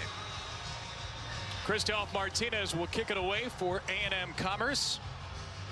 Lions at 13-1, the 8th-ranked team in Division II out of the Lone Star Conference. The West Florida Argonauts in their second year of football, 11-3, unranked in Division II, and here in the national title game. And they'll start at their own 20-yard line. First half highlights, A&M Commerce again with the 6-point lead over West Florida. And this was the first 6 of the game, Sean Hooks. Yeah, Sean Hooks, a prolific, explosive play, and there were a few of these early for Texas A&M Commerce, but West Florida on offense in the first quarter answered with a touchdown of its own, but then in the ensuing kickoff gives off the huge 100-yard kickoff return to Kincaid, number 25 there for Texas A&M Commerce, and then it was that West Florida defense I touched on. 7 tackles for loss in the first half alone. They have been able to slow down this prolific offensive quarterback Luis Perez, and then answer late in the second quarter for a touchdown, and now get the opening kickoff of the third quarter. It was a run-heavy start to that drive for the touchdown, and they will begin here the Argonauts with a handoff for Chris Schwartz, and a couple of yards for the sophomore back. Mike Beaudry, the redshirt freshman, the first player to officially sign with this West Florida program. A rocky start, but a late touchdown pass. A rocky start, and I think a lot of it had to do with maybe the offensive staff for West Florida not seeing that adjustment of taking advantage of the light box for Texas A&M Commerce on defense and running the football in early downs. That is critical for West Florida's offensive success here in the second half.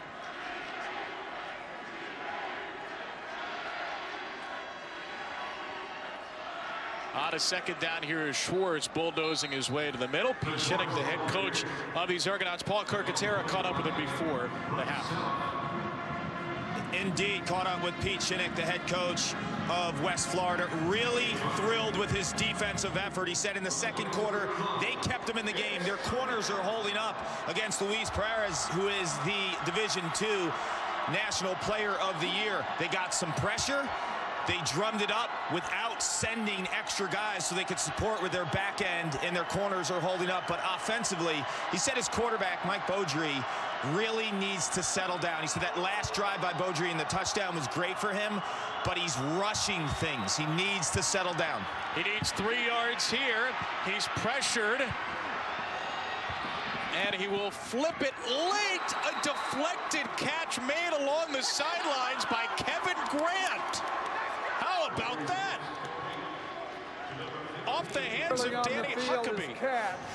First down. Let's take a look at this off of the tip and the deflection. And it looks like that's going to stand. Great focus and sideline awareness. As we see right here, does he secure the football and finish the act of the catch with at least 1 foot in bounds? I think he does. 6 yards. Yeah, 6 yards for Grant. It will not be reviewed. Beaudry off his back foot, and that is a little bit too long, but there's a flag. Contact between Jalen Edwards-Cooper defensively running with Karan Ashley.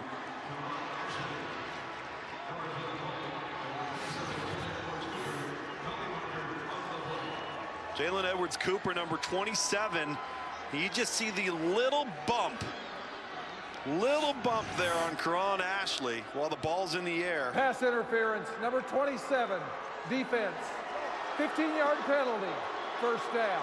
Ashley thinks that, that ball was uncatchable. Excuse me, Jalen Edwards-Cooper feels like that ball was uncatchable, but you can't impede the process of the receiver's ability to try and track the football.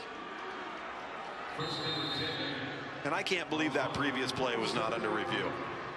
on a critical third down like that along the sideline. Very, very surprising. Yeah, to not even be a look. No. It looked like it was the right call from the replay we saw. And that's how it will stand for all time. Beaudry pressured. Another sidearm sling. And that's out of the reach of Austin Blake Smith. You know, gents, one other thing that Pete Shinnick told me when he was coming out of the locker room was the opportunities in the pass game, Luke. I don't know if you're seeing it as well. He thinks over the middle against this Texas A&M Commerce defense. Could be because of all the pressure they're drumming up, but that's where he feels his quarterback, Mike Beaudry, will have opportunities. Well, he's right, because when they're dropping 8, they're dropping into zones, and there's pockets and areas of the field to the intermediate portions of the field between the numbers and between the hashes that are going to be available. But still, look at the light box here. That's an opportunity to run the football. I know it's 2nd and 10. Let's see. There we go.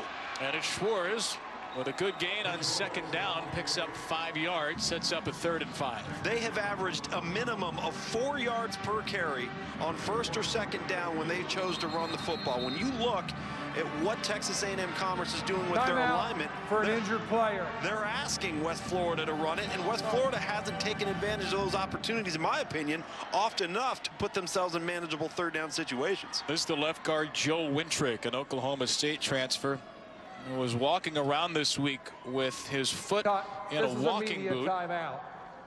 Wintrick banged up, and we'll check on him when we return to Kansas City.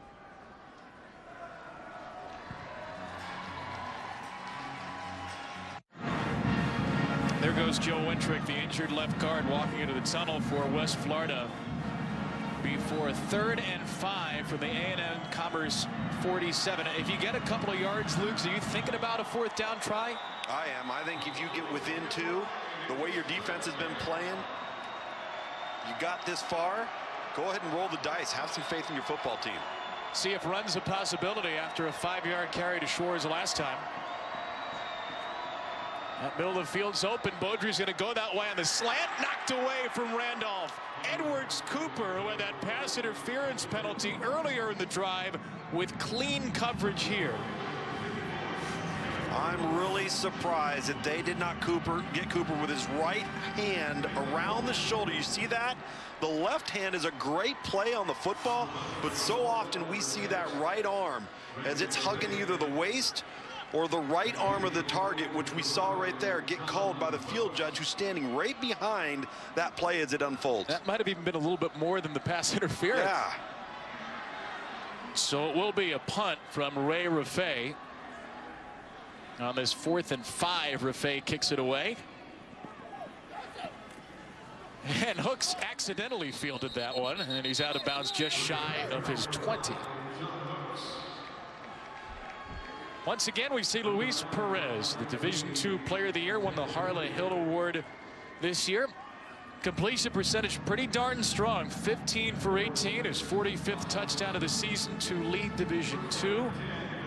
But West Florida defense defensively has, as this game's gone on, gotten some better pressure on Perez. There's Darian Doolin, their first-year defensive coordinator. 8 tackles for a loss, couple of sacks for West Florida, and good on 3rd down. Absolutely, and that's the most important down defensively. They have really held up well when they've had to play on a short field because of their offense ineffectiveness. Here's a give to Carandall Hale. Nice first half for the redshirt freshman back, but he lost the football. It's in the hands of West Florida. There go the Argonauts down to the 5 with Austin Dukes.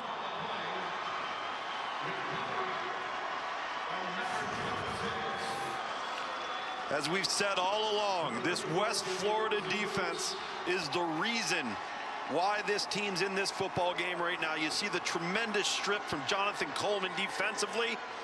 You got a lot of white jerseys around the football. See, a ball just lands right into the hands of Austin Dukes. And look at the field position now, the momentum back onto the sideline of the West Florida Argonauts. Let's see if they can capitalize and get some points on the board, get a touchdown, take the lead here. A 1st and goal from just outside the 5.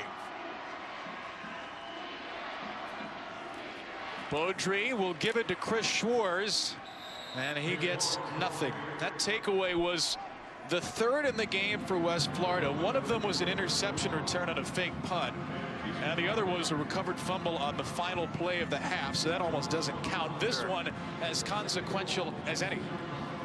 Well, that Texas A&M Commerce offense, they had 3 plays of over 20 yards on offense. All happened within the first 7 minutes of the first quarter. Since then, it's been all West Florida on defense, and they have stymied this offense from Texas A&M, and now West Florida has an opportunity to put points on the board.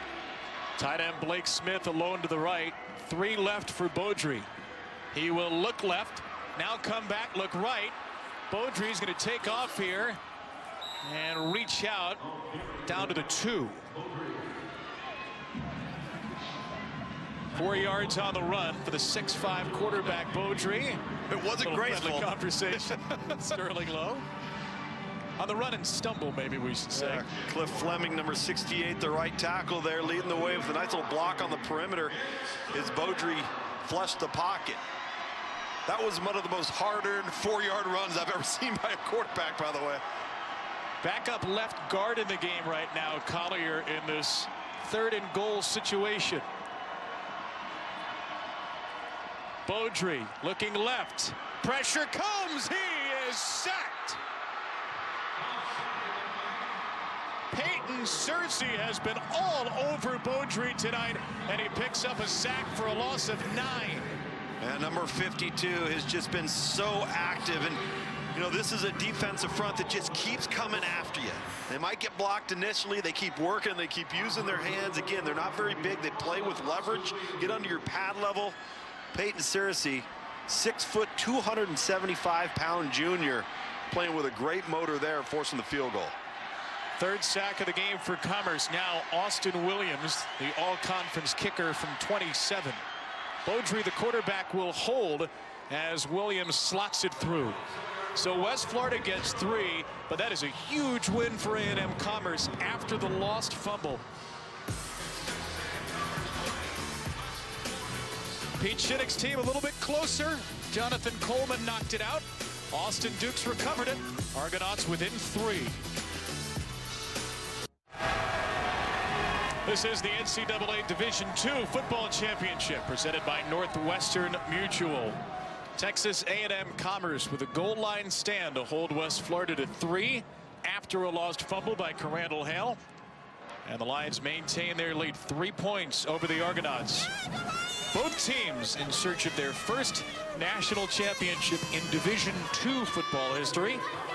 Commerce won a championship 45 years ago in the NAIA. West Florida, of course, has not had a chance for a championship. The Argonauts are in their 2nd year of football, looking to become the fastest team in Division II history to win a championship. They're the fastest team in Division II history to make the playoffs, and here they are after 4 road wins. Short kick Williams, fielded by Smallwood, and good starting position for the Lions once again.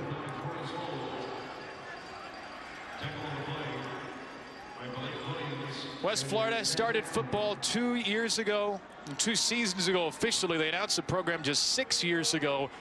It's an unprecedented meteoric rise. You've never seen this in this sport, maybe not in any sport. They have to deal with only the best player in Division II en route to trying to get their first national championship.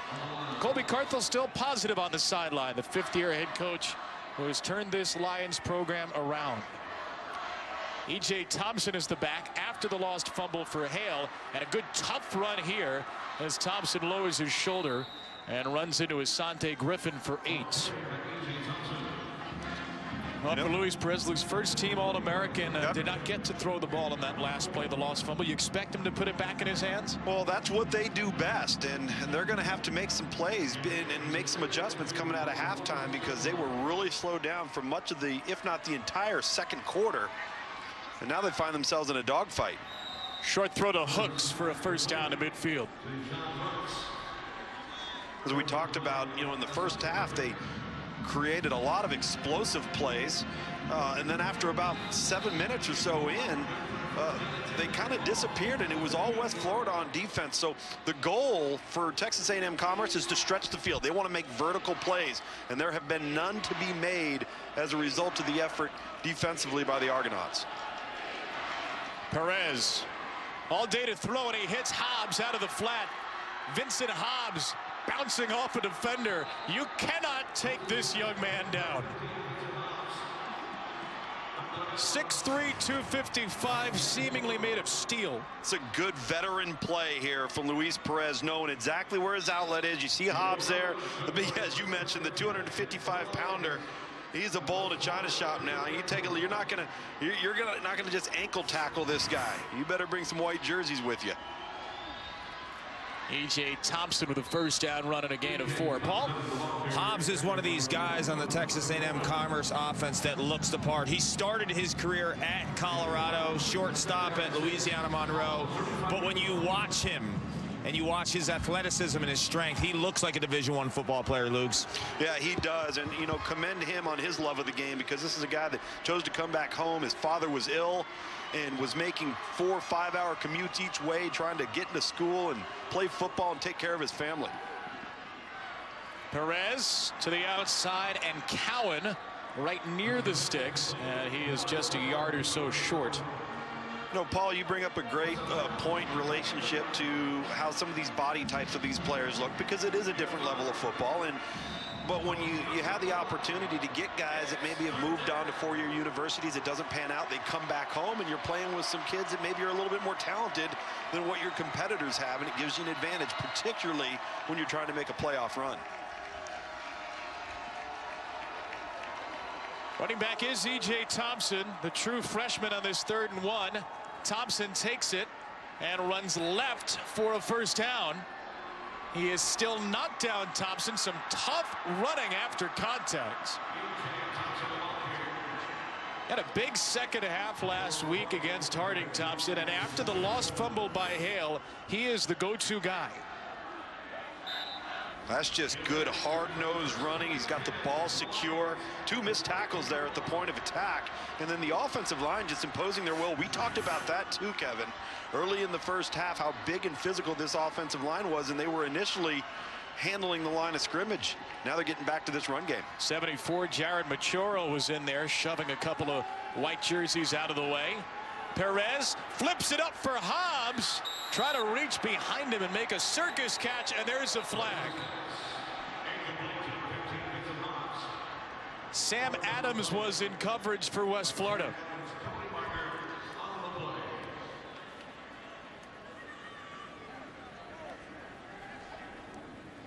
It was a late flag, Kevin, in the back end of the end zone. That one took a little while to come out of the pocket. There were fouls by both teams. Pass interference, number 36, defense. Holding, number 71, offense.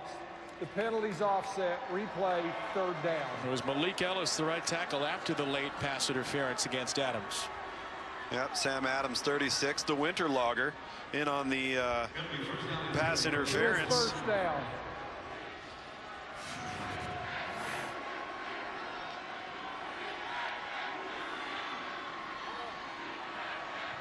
Now that was the interference. Here comes the hold. I thought you were going to say something. Maybe you were just thinking up more Sam Adams puns.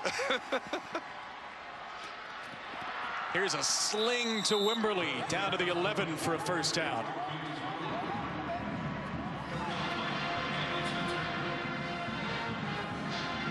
Marquise Wimberly, one of 5 players with 50 catches on this Texas A&M Commerce team.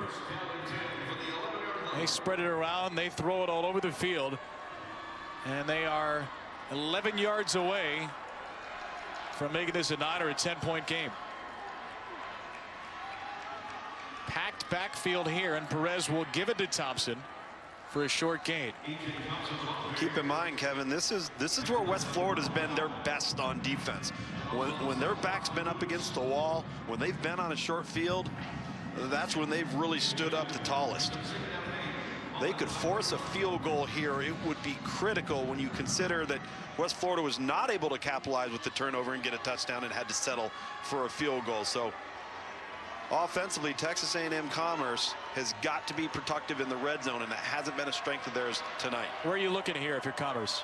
I like the one-on-one matchup up top. If you're going to throw the football, you don't have any safety issues.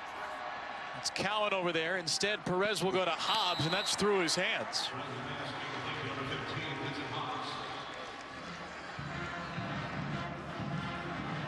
It's a bit of a difficult throw out into the flat because Luis Perez had to throw that ball up and over an outstretched arm of a defender and made it a difficult grab that time for Hobbs. Lions have not been a great third down team this year, and not great today. Only 36% on the season, 104th in the nation. 3rd and 8 from the 9. It's a run play, and it's Thompson for a touchdown.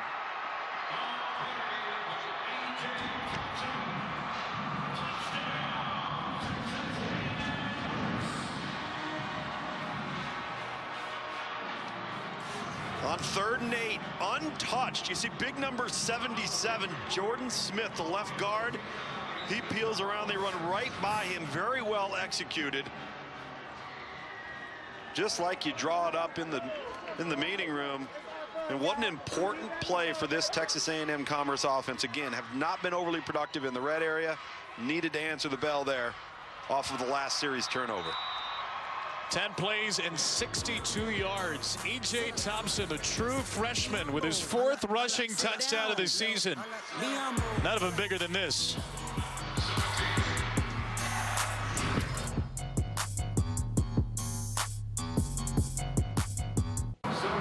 (21), 22, 23. Wait a minute, isn't the mascot supposed to be doing the push-up? That's right. This is an inverted Oregon Duck for the A&M Commerce fans. Look at the skis he's got. It looks like he's got some wet feet, in fairness. Look at the guy behind him just checking it out. This has got to be it. One more, right? There it is. E.J. Thompson providing that lift for the Lion mascot. Freshman running back, first season with A&M Commerce with a handshake. Lions in the lead, looking for their first national championship in Division II. But this West Florida team, we know, is nothing if not resilient. Squeaked into the playoffs as a 6th seed out of 7 in their region. Won 4 road games to get to this point in their 2nd year of football. And the Argonauts have had answer after answer tonight. Another high short kick for Martinez, and West Florida will start at its own 29. Tuesday night, it's the Cherubundi Tart Cherry Boca Raton Bowl. If you haven't seen Florida Atlantic this year, folks, you're going to want to watch this Owls offense. Devin Singletary running the ball, Lane Kiffin calling plays. The Owls get Akron, the champions of the MAC East, at 7 Eastern on ESPN and the ESPN app. I had Akron twice this year. Terry Bowden and his staff have done a really good job there, getting that thing back up and competitive. They've got a great facility, and they're going to have their hands full with Florida Atlantic. Florida Atlantic is athletic and fast. Should be a good one. They're a popular 41-point pick in the ESPN Bowl confidence pool, Florida Atlantic. They've just been blowing teams out of late.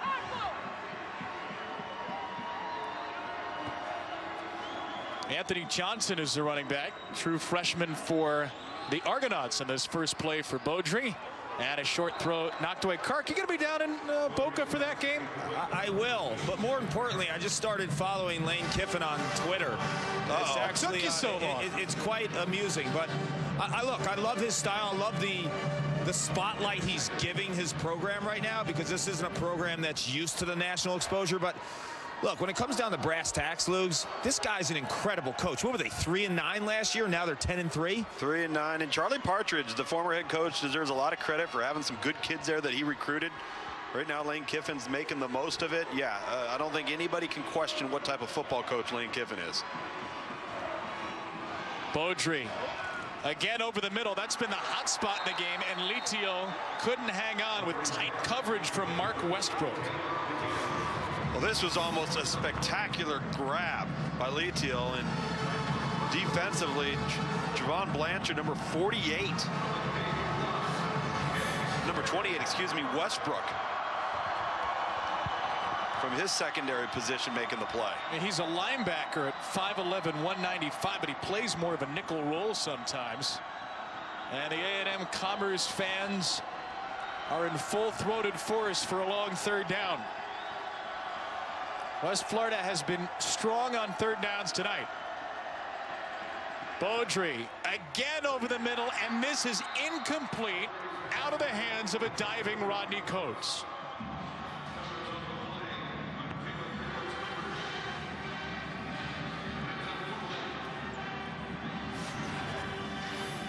Again, these deep in-cutting routes, the dig routes. I think that's a catchable football. You expect to make a play like that. If you're Gage Krull, number 12, on the perimeter, you make that throw. And right there you're seeing number 7, Antoine Griffin, who is such an integral part of the passing game in the second quarter, talking with his quarterback. Oh, Rafay got hit on the punt. Flag comes out. Ray Rafay was hit on a 4th and 10. There was some heavy pressure.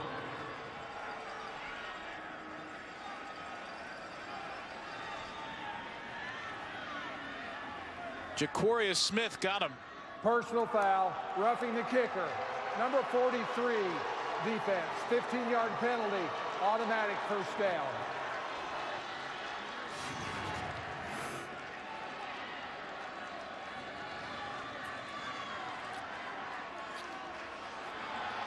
Ooh. I'll give you the 5-yard penalty on that one, but I can also give you a nice primetime Emmy as well. That's a heck of a break for the West Florida offense. Let's see if they can capitalize on it. It's Rafay's first game punting this year, but clearly that's not the only skill he's been working on for the last 15 weeks or so. Got to understand, Kevin, punters got a lot of time on their hands. You know, oh, no question. It's not like they're taking part in every rep. Yeah. Listen, however good the acting job may or may not have been, it is 15 yards. Do what you can to get yourself a little extra yardage. And West Florida keeps the football and has great field position. Here's Griffin right there in the slot. That's the guy that they've got to target and get the football to. He was the player that right now Texas A&M Commerce really hasn't had an answer for, but they haven't targeted him much here in the third quarter. Beaudry not looking his way here again with that comeback pass over the middle, and again it's low, intended for Coates. Edwards Cooper once more in coverage. A little bit contact on the coverage from Edwards Cooper here, 27. A little tugging on the jersey. You see the hands around the waist. I'm actually surprised, too, from some of these field judges in their diagonal corner position. They're standing diagonally right behind that type of play, that they're not seeing some of that tussling back and forth to pull that flag out of their pocket. Beaudry's been terrific on third downs. Has another long one to face him here. Beaudry.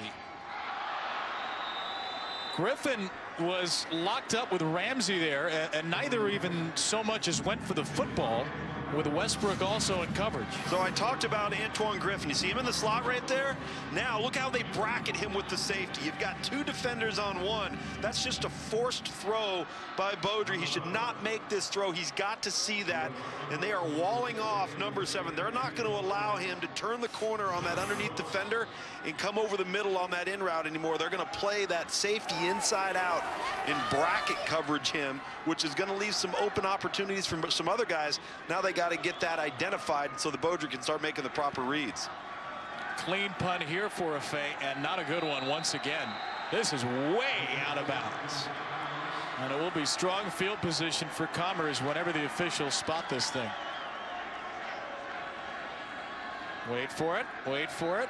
38-yard line. Punt of 17 yards. Luis Perez is at the national championship game. Texas A&M Commerce is here for the first time, but Perez is not. A couple of his JUCO buddies, Maurice Carnell, Dorsey Norris for North Alabama. Luis made the drive up with his wife Brenda. You were here, Luke, so the weather was not great. He said he wanted to come up because he wanted to experience the game, because he felt like they would be here this year. He wanted to know what that game would be like. His coach, Colby Carthel, told us, I was at a Christmas party that day, so I didn't feel so great knowing Luis made the drive up to Kansas City. Perez going to dump it off here, find Keelan Smith for a nice gain on first down of 7. And that's not the only drive he's made. A couple of years ago, Perez was redshirting here at Commerce, and he was not part of the travel roster. Right. And the Lions were playing up at Ferris State, and he made that drive. All the way to Michigan. Yeah, he said, we'll be in the playoffs next year, and I want to know what that feels like. So if Luis Perez calls you and says, hey, we're going on a road trip, you drop what you're doing and you ride shotgun. That's right. E.J. Thompson, a first down run near midfield. The toughest road trip that Luis Perez had to make, though, was from California to Texas. And when I spoke to him this week, he said a little bit of a culture shock. He was a California boy, loved to eat tacos, came to Texas, and it was just football. So it was easy to mono-focus. But the maturity of this kid, when you see him on the sideline interacting with his teammates, you mentioned his wife. He's been married for almost 3 years this January. I mean, the kid's poised. He's not ever going to be rattled. And he and his wife, Brenda, are both graduating today. Perez taking a shot here, and he airmails Darian Landry. How cool is that? They're both graduating today. And you know, I'm from San Diego as well. I played at Palomar College in the same conference as Southwestern College. He played there down in San Diego. And I can assure you, I've also lived in Dallas, and they're Commerce just east of Dallas. They got plenty of good tacos in Texas. Right, I was going to say, it's a drop-off from San Diego. Maybe just a slight. It's not like you're going from San Diego to Rhode Island for tacos. Right, sure. No offense, Rhode Island. I hesitated on a state because I didn't want to offend somebody, but you went right for it. You know what? Got to get over it. Rhode Island, strong state, not a strong taco state. It's okay. Don't get so offended. Yeah, you have some chowder. Perez to the sideline here. There's a flag thrown as Marquise Wimberly makes the catch. And it's a Commerce first down before the penalty marker.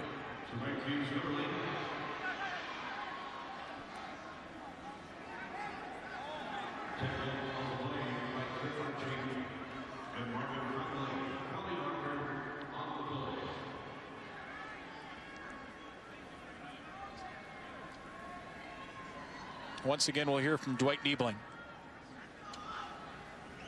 Pull downfield, 79 offense. The pass was caught beyond the line. 5-yard penalty, second down. That was the right guard, Poet Thomas, with the penalty. We mentioned Perez. He is not the only one who will receive his degree in a ceremony after the game, win or lose. One of 7 players, including their kicker, Christoph Martinez, and the man in the middle, John Aguilar, graduating mid-year, and they will be awarded their degrees in a special ceremony after the game. That is awesome, and it's something that you don't see very often. But here at the Division II level, these teams, these schools are really cognizant of that full student-athlete experience. Only have 36 scholarships to split up as Perez is intercepted. First interception of the game thrown by Perez, and it is Andre Duncombe with the takeaway. Well, we're going to have some extracurricular activities that are going to result in a flag being thrown by every zebra on the field right now. There are 2 flags. There's a third one down. Duncombe an interception for the 2nd straight game, his 4th of the season. And we've got something extra after the play to sort out, but it is West Florida football. After the play, personal foul, late hit, number 79, A&M Commerce. 15-yard penalty, first down, West Florida. Poet Thomas with a penalty on consecutive plays, and Duncombe a return of 16. How about the spectacular play he makes here? Keying the quarterback, the one-handed grab, and he got to secure the football, big man. Then he gets to the sideline, and you're going to see the late hit as he goes down to the ground. The offensive lineman is going to come over the top, and Poet Thomas, the Texas Tech transfer, you're going to see at the end of the play, right there. Boy, that was some catch by Duncombe. Wasn't it? One more look. This angle here is great. 16th interception, 17, beg your pardon, now for West Florida. Had the one from Griffin on the punt. So West Florida football inside the 25, and a pitch to Chris Schwartz, trying to cut it back in, and he finds nowhere to go. The play was covered up well. Dominique Ramsey was in from the secondary. Pierre Leonard from up front as well. Dominic Ramsey, look at the high right side of your screen. That's called a run fit, folks. He fits the run, leverages the football, forces it back inside to where the rest of his buddies are coming from, wearing blue and yellow. Redshirt freshman had offers from Air Force, Army, and Navy. From Converse, Texas, close to home and making an impact here in the national championship game. Beaudry on 2nd down and 9. Sterling Lowe with some pretty tight coverage that is not flagged on the throw for Karan Ashley. They're playing physical football, Luke's, in the secondary. Yeah, and they're letting them play in the secondary because there's been a lot of contact occurring before the football's gotten there. Listen, that's in slow-mo. That's easy to see there. Real speed. Maybe that's a 50-50 judgment call. I can understand that one.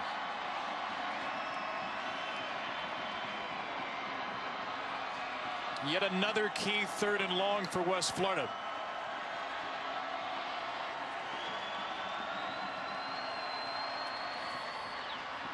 Three-man rush picked up well. Beaudry hits Blake Smith. He is short of a 1st down.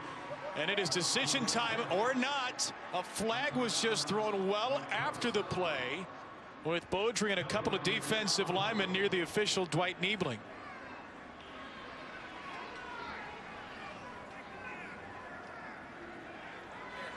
Justin Deason's incensed right now, the A&M Commerce defensive coordinator.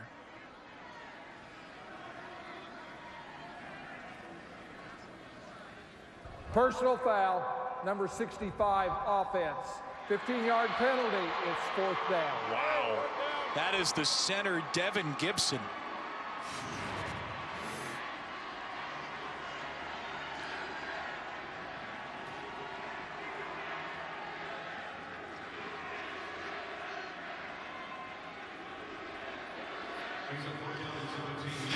Luke, I don't know about that. Yeah, you understand the officials work for player safety. That looked like a flop by Leonard on the back end of that. And the shove was late. Was it flagrant? I think it was well acted. Flops are tied at 1 apiece in the 3rd quarter of this soccer stadium. So 47 yards, the kick for Williams. Has the distance. And he got it.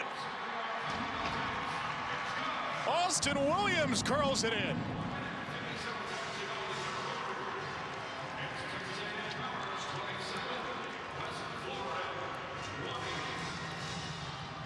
A 47-yard golazo from the first-team all-conference kicker. Well, coach said he felt fine inside a 51 around, and well, he just hooks this one right in. Right off the tee box, right down, up, through the uprights. Coach Pete Shinnick's he can't be pleased with the red zone production because they have not been effective in terms of getting the ball in the red zone and in the end zone, excuse me, for touchdowns. But his kicking game has produced when he's called upon it. But field goals, as we are on the down stretch of the 3rd quarter here, are not going to win this football game if you're West Florida. ESPN's NCAA coverage continues with the FCS championship game on January 6th. For more, go to ncaa.com, the official online home for all 90 NCAA championships. Big wins for North Dakota State last night and James Madison today. It will be 1 versus 2 in a rematch of an amazing semifinal game last year that saw James Madison snap the North Dakota State championship streak. So get in front of a television for that one, January 6th, from Frisco at the FCS level.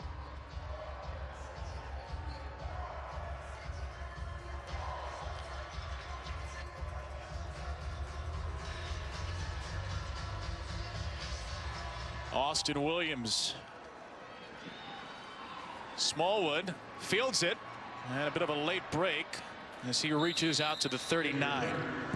So what does it mean, Tom Luginbill, to be a Division II football player as compared to a Division I? Right, so you've got the two levels at the Division I level. You've got the FBS, all right, that's a group of 5 and Power 5 conferences. You've got the FCS, and you've got the Division II.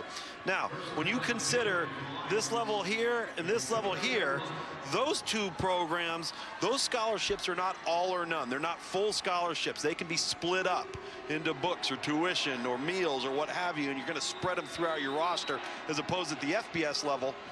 That's an 85 scholarship limit, and it's full scholarship, all or nothing. Those scholarships cannot be split up. Luis Perez, who has part of one of those 36 scholarships, with a handoff to E.J. Thompson, who has run with confidence here in this third quarter. So you have the 36 scholarships of Division II. So imagine being Colby Carthel.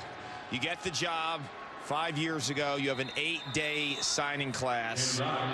You visit 93 high schools in 8 days. How do you break that cash up? I'll tell you one of the ways you do it. You start applying that cash to the premium positions that determine championships. So quarterback, offensive line, defensive line, and then probably corner.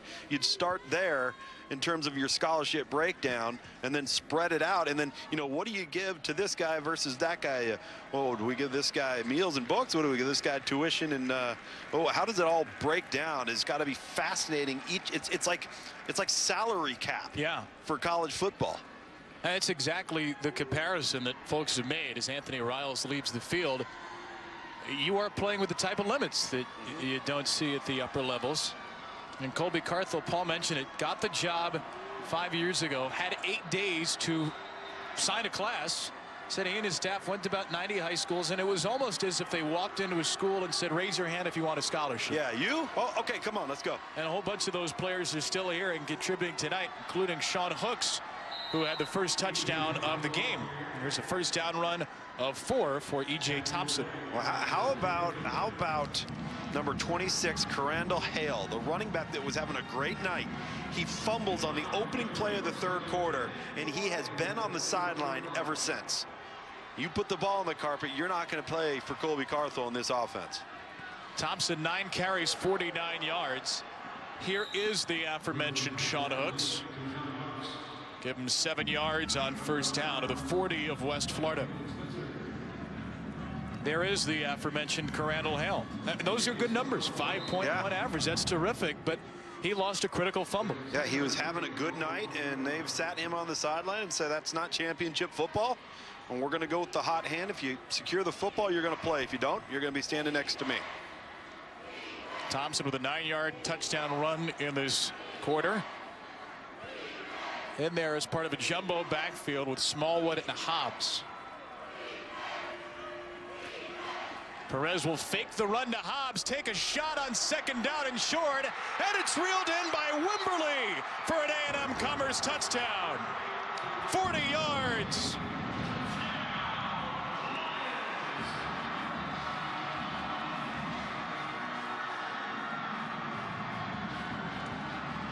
Second and short with a full house backfield. A great time to take a shot.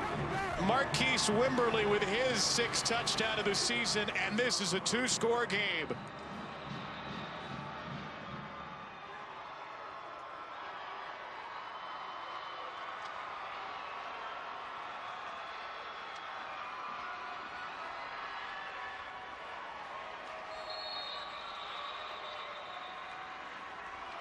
You've got movement. Poet Thomas is having a rough quarter in terms of staying out of the penalty book. False start, number 79, offense. 5-yard penalty. Remains try for point.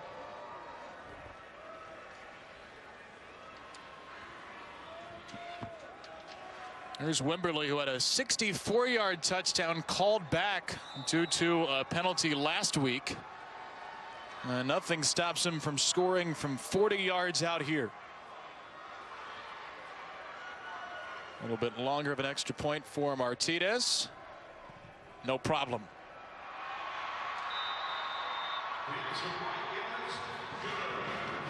Well, you take a look at the play action pass in the backfield, and if you get caught peeking, Offense is going streaking. You see Jalen Spencer, number 4, at the corner spot.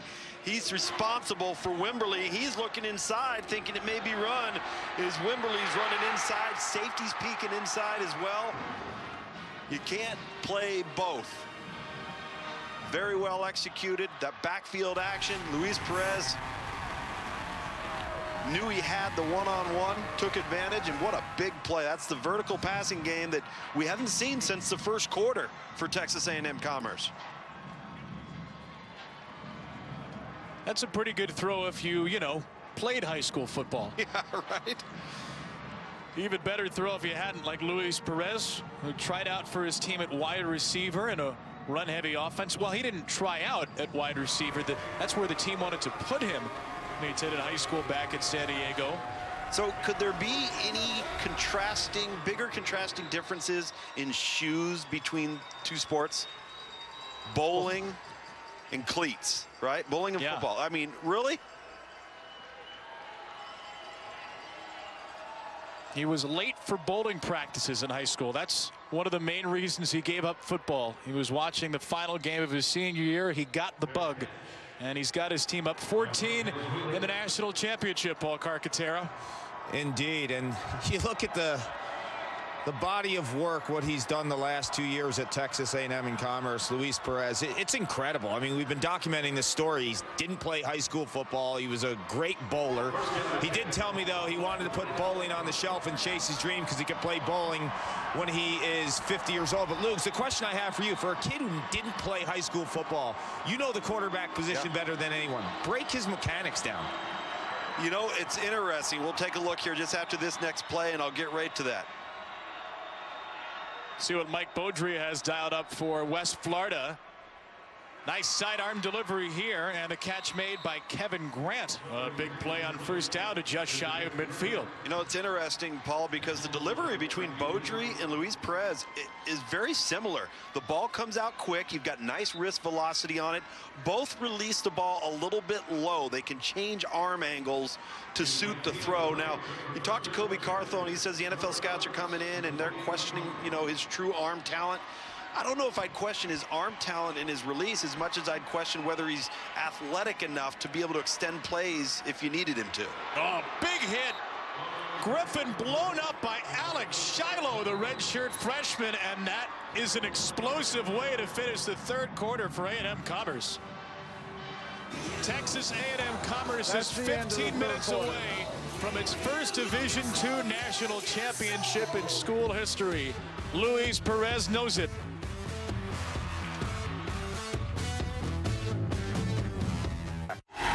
Texas A&M Commerce's leading receiver tonight is its leading cheerleader. Buck Wilson out with a finger injury, but firing up his Commerce crowd. The Lions 15 minutes away from their first Division II football championship in school history.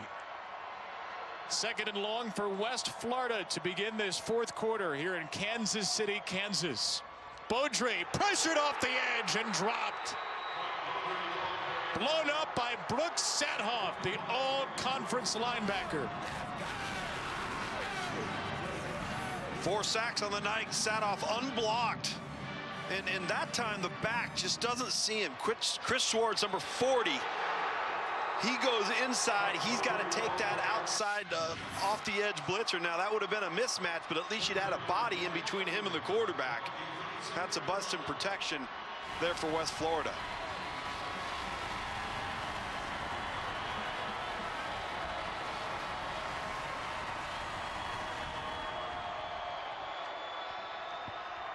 Beaudry on 3rd and forever. Needs the Commerce 42. Set up the screen to Chris Schwartz. Schwartz had a shot at it, got across midfield, and sets up a 4th down decision for Pete Shinnick. I don't think Pete Shinnick's going to punt this football. I think they're going for it. Well, now they're going to make the decision now to change it up. You agree with this call? A lot of football to be played here. I actually do.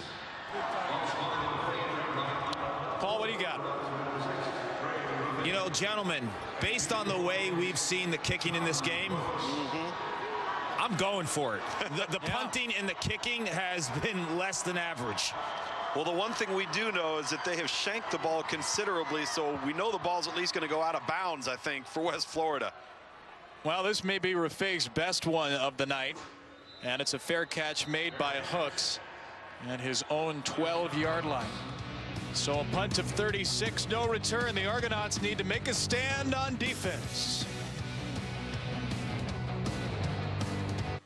You're watching the NCAA Division II Football Championship presented by Northwestern Mutual. Neither team has won a Division II National Championship. West Florida is only in its second year as a program.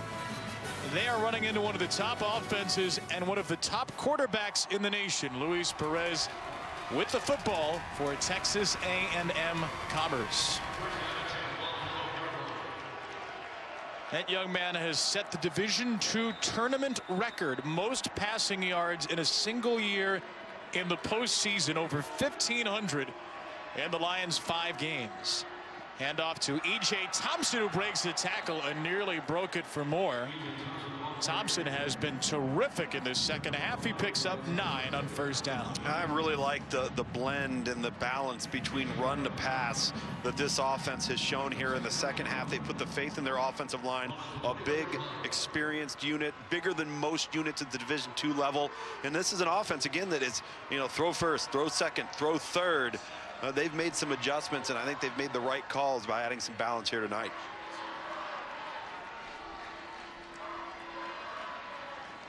Back on the ground to Thompson. He gets the yard needed and more.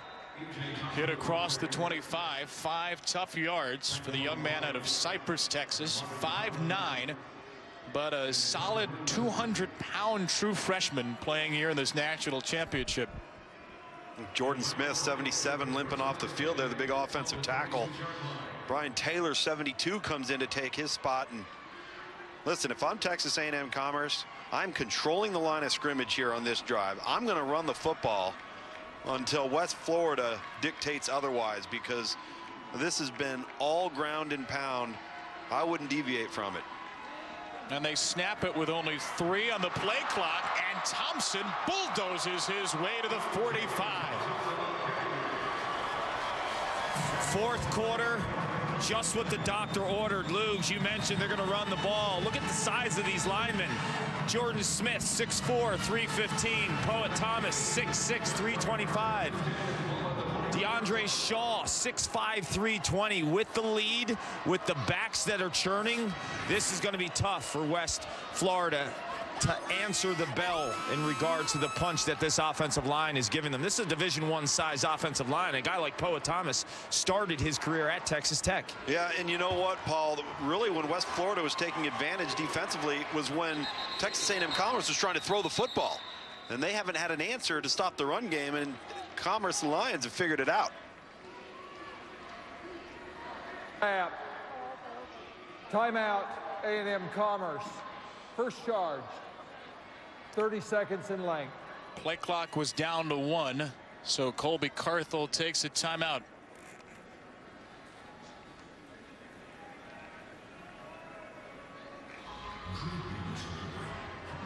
Texas A&M Commerce was 5-26 in the 3 seasons before Cody Carthel took over, and he told us last night, I walked into our first team meeting, we had 87 guys. By the end of that year's camp, or at least a little boot camp that he ran for a couple of weeks, they had dropped from 87 to fewer than 35. He rode these kids pretty hard. Weeding them out. And he's got the kids he wants right now in a 14-point lead as we go to Chris Cotter in the studio. Chris? Kevin, just a reminder, coming up next, NCAA volleyball, the championship match between Nebraska and Florida. Ahmad Al-Hassan is a 4-time All-American. First serve at 9:20. We'll start this over on ESPNU. Move it over here as soon as you guys wrap it up. Championship Saturday. Thank you, Chris. Right down the road at the Sprint Center in Kansas City. Back on the ground for Thompson. 4 more yards on first down. And about 35 seconds are coming off on every play. You know, I want to go back to what we were talking about with Colby Carthel, the head coach at Texas A&M Commerce, and his way of laying out the blueprint and sending the message to the players that they started with, how this program is going to be run. And he let the environment of competition weed itself out. He didn't have to do it. The process was laid out in front of him. The kids that chose to work and chose to stay were there in the end, and the ones that didn't want to were not. He said, hey, they're all great kids. They're good kids, but just maybe this wasn't the right place for them. And now you look at the results over the last 5 years that those kids that chose to stay, what they've been able to handle and what they've been able to create for this program. Got a third down coming up. Thompson lost the football late. He was ruled down, and Thompson is going to limp off this field, which means we'll see Crandall Hale for the first time since he lost a fumble. And that was the first play of the third quarter.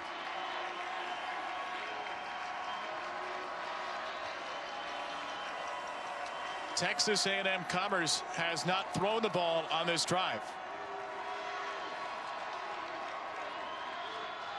Perez will throw it here, get Hooks on the screen, hurdles over his own man. Sean Hooks, another big-time play. Hooks down to the 6. Boy, is that kid explosive. Nice little token fake off the zone, come back to the tunnel screen underneath. And this is what Hooks did in the first quarter as well. When they get the ball into his hands, he turns on the jets and he creates explosive plays. And most of the explosive plays outside of one have come from behind the line of scrimmage throws from Luis Perez and this Texas A&M Commerce offense. And that's just an athletic mismatch in space between a safety and Trent Archie, number 24, who gave great effort, but he's no match for Hooks in the open field. It was his left tackle, Jared Machora, that was on the ground. Hooks hurdled away from him, and a flag stops this play. Prior to the snap, delay of game, offense, 5-yard penalty, first down. Well, Commerce completely changed its personnel there. They brought in the backup Gabe Rodriguez, who's the running quarterback, as part of what they call the truck package, and Rodriguez and company will truck back off the field.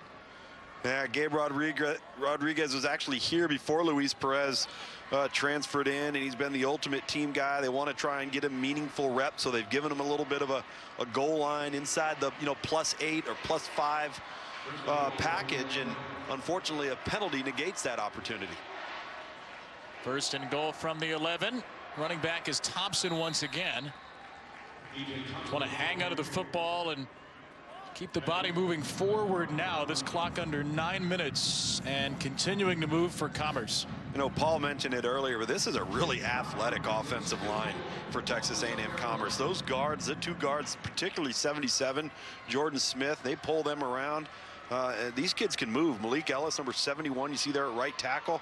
They're long, tall, they're athletic, good body types. Ellis was a part of that 8-day signing class, and Cody Carthel took over this program. Thompson again, down to the 5 and a push forward. Poet Thomas with an extra 2 yards on the shove.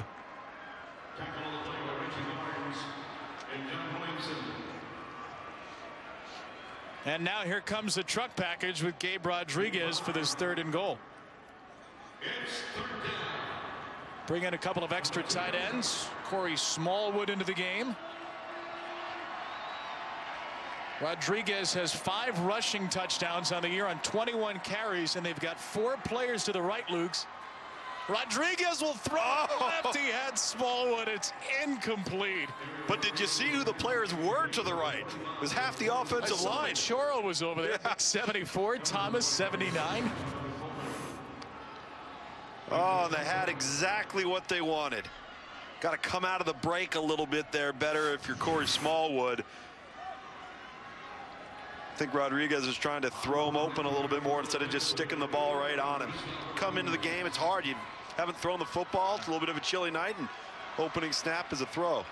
And this would still make it a 3-score game, and Martinez is automatic. What a night for him.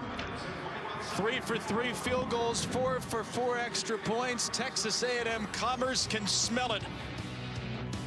7:41 away from their first national championship in D2 history.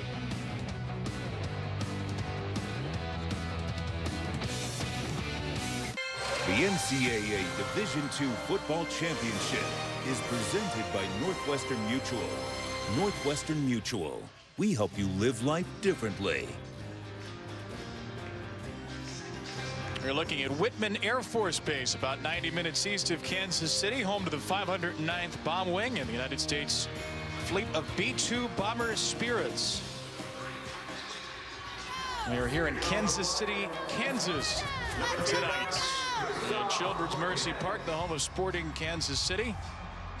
Texas A&M Commerce has made it feel like home. A 10-play, 86-yard drive spanning 5 minutes and 34 seconds, and the Lions lead by 17 midway through the fourth in the Division II National Championship.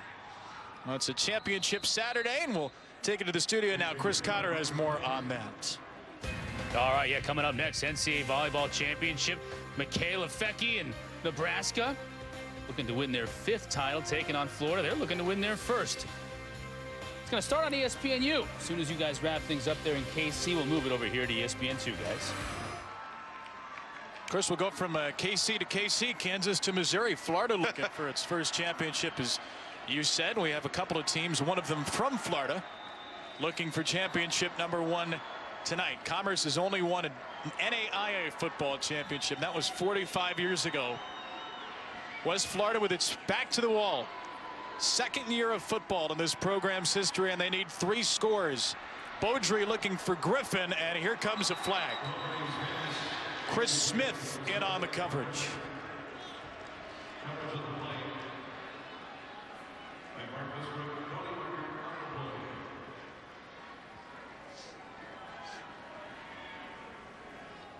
Pass interference, number 24, defense. 15-yard penalty, first down. That's what happens when a ball's underthrown. This is to Antoine Griffin. You're either going to have a catch or a pass interference, and that's exactly what that ball led to in terms of where the ball was thrown. He throws this ball to the outside. Antoine Griffin's got a chance to get to the football, but by making the adjustment, played right into the pass interference call.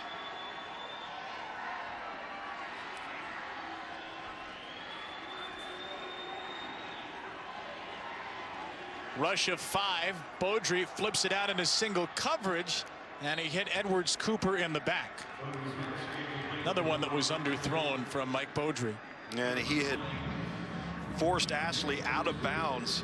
He would have had to come back in and reestablish, and there's nowhere to go with the football. This was what Texas A&M Commerce does best on defense. They press you, they get in your face, they reroute you, and they force you to throw the football into the tiniest of windows. And a lot of guys are going to complete mini passes against coverage like that.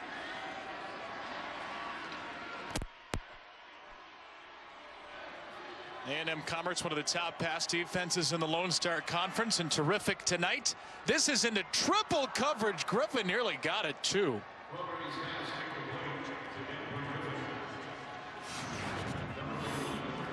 Starts off just being a one-on-one corner route, but the safety gets off the hash over the top. You see right there closing in late, and that very well could have been made as a catch. You know, we've seen Antoine Griffin tonight make so many spectacular grabs over the middle of the field, but this defense has taken away the middle and forced them to go outside and haven't been anywhere near as successful in the second half here. 3rd and 10. Is this 4-down territory at this point for West Florida? Oh, absolutely. There's no doubt about it. You got to play it right. You don't need all 10 here. You have to be thinking big picture. Yep. Beaudry. A lot of contact there, and a flag is thrown way back behind the line of scrimmage where Beaudry was hit. Tate Litio was covered by Brent Walker, but that's not where the flag came in. Personal foul. Roughing the passer, number 36, defense. 15-yard penalty, first down. I don't know.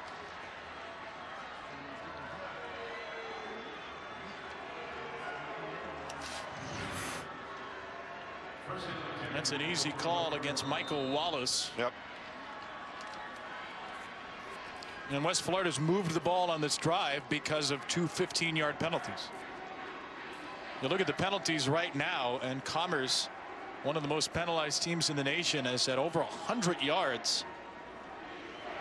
Penalties and turnovers have been big pluses for West Florida. Everything else has gone the way of the Lions. Beaudry just cannot get away tonight. Crunched and sacked for a loss of 4. D.D. Fletcher was in from his nose guard position.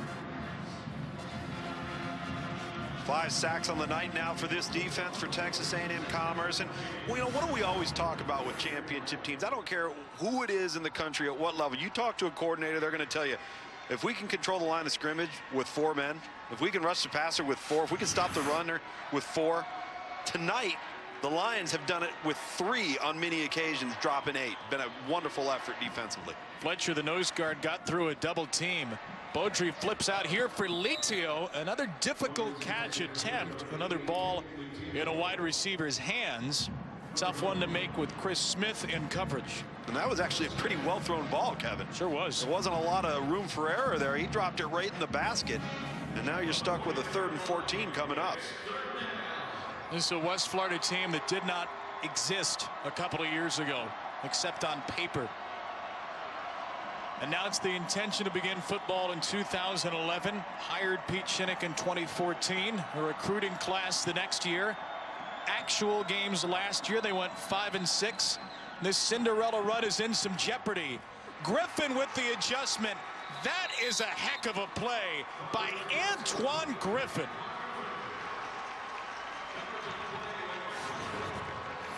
He's been the go-to guy, but he's also been shut out for most of the second half because of the defensive adjustments made by Texas A&M Commerce. Once again, 2 defenders, and Mark Westbrook, 28, comes over. You see him try and take the ball late. Safety comes over the top, and Dominic Ramsey, number 17. And boy, I tell you, number 7 isn't very big. As you see the coaches, Coach Justin Deason there on your right, the defensive coordinator, Corby Carthel, the head coach, concerned on the sideline for the Lions. After the 38-yard pass, Beaudry will take it underneath, and a good hit low by Dominic Ramsey, drilling Karan Ashley. Great open field tackle by the redshirt freshman Ramsey, and time is not on West Florida's side right now. Yeah, they need to have a sense of urgency here and get moving. They don't need the quarterback Beaudry to be running all the way to the sideline to get to the play. They needs to get in the end zone. Griffin in the slot left. A couple of defenders are over there.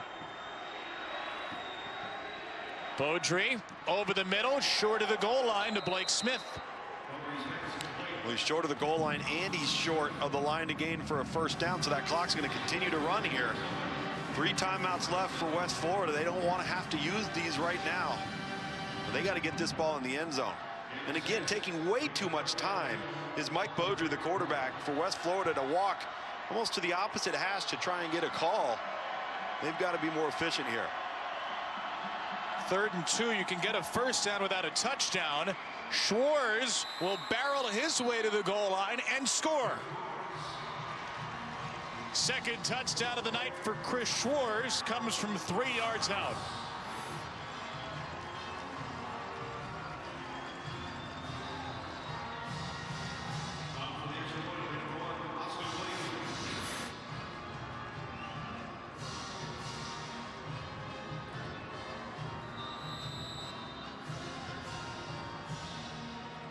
That's what's on the line. Be the first time either of these 2 universities will hoist that trophy, the Division II National Championship. And West Florida has life. 3 timeouts and a 10-point deficit. A near 3-minute drive punctuated with a Chris Schwartz touchdown. The Argonauts are still breathing. College football playoff semifinals, New Year's Day on ESPN. The Division II National Championship comes to you tonight from Kansas City, Kansas. 4 minutes, 45 seconds remaining between now and likely a champion. West Florida wouldn't mind getting this game to overtime after the Chris Schwartz touchdown. And you wonder what the Argonauts are going to do here. They have Schwartz and Griffin and a whole bunch of skill position players right now standing at the 30-yard line, which would make you think an onside kick could be in the cards. Now think their logic here. Ever since they gave up that kick return for a touchdown, They've pooch kicked and placed this ball and have kicked the ball short the entire night. So even if they miss out on this attempted, here we go. Litio faked it. Now it'll be taken by Williams. Got a bounce off a Commerce player, and the Lions will keep it. Wow. In and out of the hands of Chachi Lucci, the junior wide receiver. And you get the bounce. You get the second bounce that you want here, right there. Oh. I mean, the chances of that not only hitting the player and then having that same player recover it. Near disaster. Oh, man. As it turns out, Colby does love Chachi. No way that's better than my winter logger on Sam chance. Adams. Just try to get to your... I like it. I like it. Now we just got to get you to see Kingpin, the bowling of Caddyshack. I'm going to watch the director's commentary version. Ask Chris Cotter. We'll toss it to him. He'll tell you. We'll get to Chris after this. First down run for E.J. Thompson. All right, Chris Cotter, what do you got for us? First of all, Kingpin is the greatest bowling movie ever made. I'm not sure what the greatest volleyball movie ever made was, but we got a great match going on right now. Championship between Nebraska and Florida over on ESPNU. As soon as you guys wrap things up, we'll move over here to ESPN2, guys. West Florida. Oh, Chris, thank you, man. He hasn't, my man Kevin Brown hasn't even seen Kingpin. But okay, he should be thrown in prison. What's the second greatest bowling movie? Like, that's a pretty small bar to because clear. you don't make another one. Just like you don't mess with Animal House 2. There's another Godfather, though. Yeah, now you're talking about art. Timeout taken by West Florida. Listen, the reason we got into bowling in the first place, okay, is that kid, Luis Perez, didn't play high school football, Paul Carcaterra, because he was too good of a bowler. Kevin, strike on you. I mean, you're calling a Luis Perez game this week and you don't watch Kingpin. You probably haven't seen Caddyshack or Fletch either. That is not true. Look, not true. Look, the fact of the matter is, though, here, this is the guy you want in this spot, Lugs. You know the quarterback position better than anything. As we see Luis Perez showing his stuff as a bowler. You want him as a quarterback right now, Lugs. Look at this. Wait. And he knew it right away. Oh, my gosh. That is awesome. That is a no-look, reverse between the legs, 5-10 split. So, yeah, maybe he's thrown for 10 touchdowns, 1 interception, completed 69% of his passes in the Division II playoffs.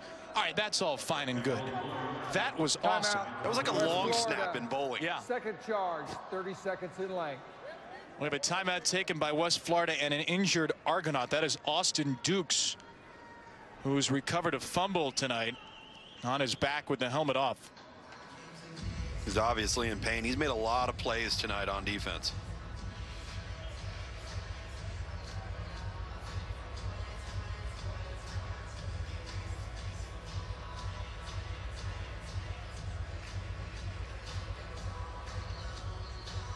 It's good to see Duke sitting up. Young man who's a sophomore out of Union County in Florida. And has made an impact on that defensive line tonight. And Austin will be helped to his feet.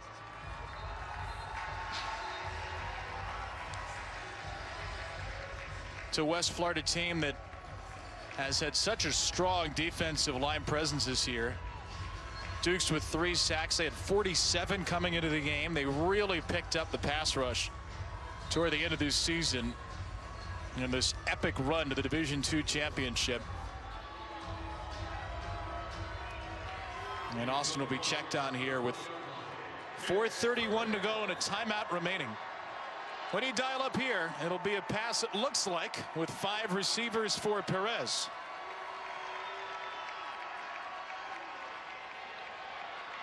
Luis Perez on the run, and that is incomplete. Nice coverage on the play by Jamel Jackson against Marquise Wimberly. Not so sure he wouldn't have been better off getting what he could, staying in bounds and getting down. Because now you stop the clock. You don't force West Florida to use a timeout. That was one of the few plays tonight that maybe a better decision could have been made there by Luis Perez. And they're talking to him about it right now on the sideline.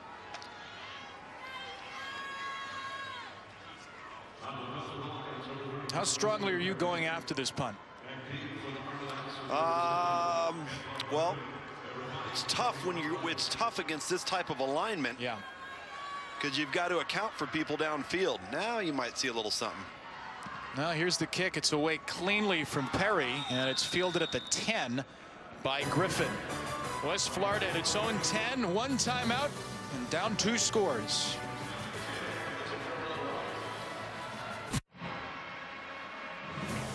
West Florida football with just over 4 minutes remaining in the Division II National Championship. I think this is an insurmountable hole to climb.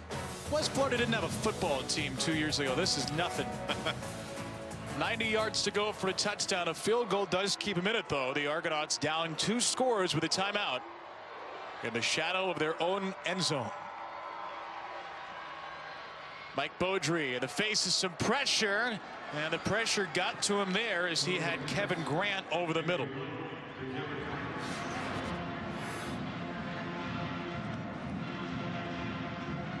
See that edge pressure? It's just been difficult to block. That's the 12th pressure applied by Texas A&M on defense tonight on quarterback Mike Beaudry, and it has just been difficult to have a clean pocket and get the ball off in rhythm when you're under duress for most of the evening.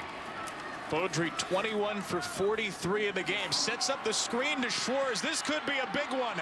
Got past a tackler down inside his own 40-yard line, or across it to the 43.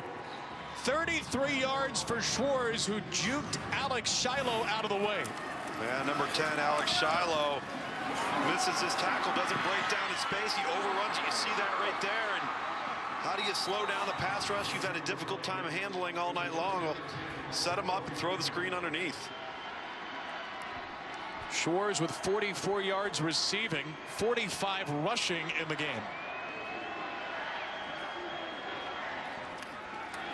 Beaudry got a nice block from his running back Johnson. Griffin slipped, though, coming back to get to the football. Yeah, he struggled coming out of his break there, slipped and went down. Mark Westbrook, 28 to safety. That's a mismatch. That's safety, the 5'11", 195-pounder versus Griffin, who's small and wiry and ultra quick.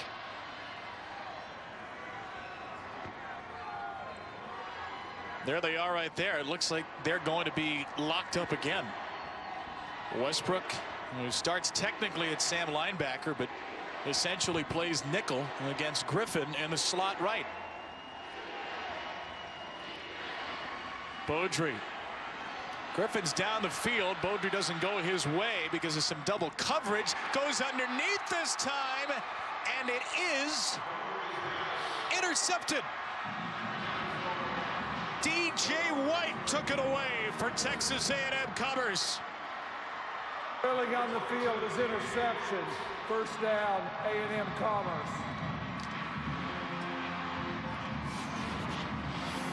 Keaston Carter, 58, applying the pressure. Forces right there through the B gap between the guard and the tackle, forcing Beaudry to get out of the pocket. He just throws this low. Durant White, 22, goes down low to make the grab. Secures the football, gets both hands underneath it, it looks like here. Oh, I don't know. Might and should get reviewed. See if that ball touches the ground. I think it did, Kevin.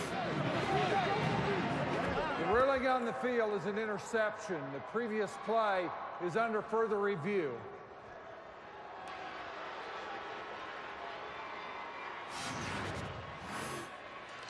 And take a look right here. Now, the ball is allowed to touch the ground during the action of the catch if you've secured the football. I don't think this ball's been secured completely. I don't think he has fulfilled the action of the catch before the ball touches. What do you think, Kevin? I think I'd like to see one more look. Let's see if this one tells us something here from DJ White.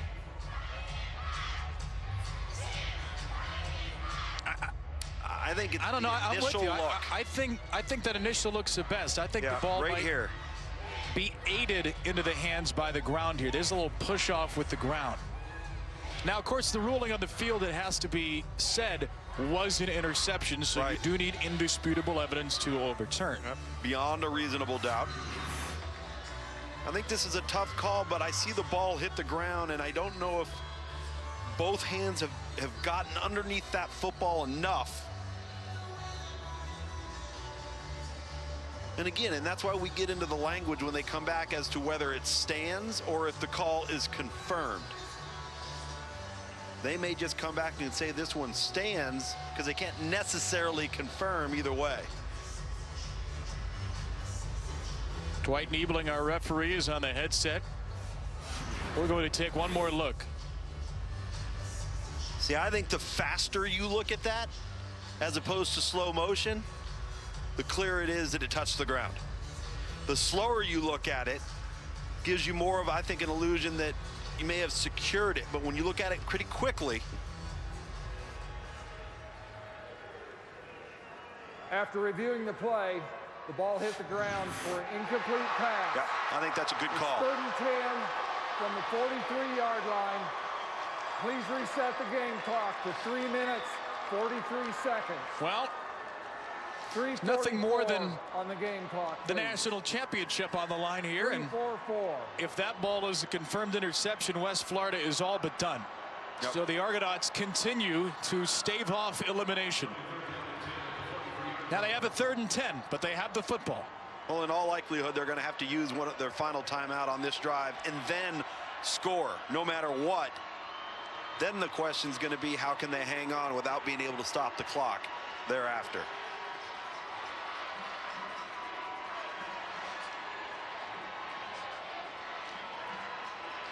Third down and 10 for West Florida. Argonauts at their own 43. Correction. Please reset the game clock to 3:38. And Dwight Niebling is going to take 6 seconds off the clock before this 3rd down play. Thank you.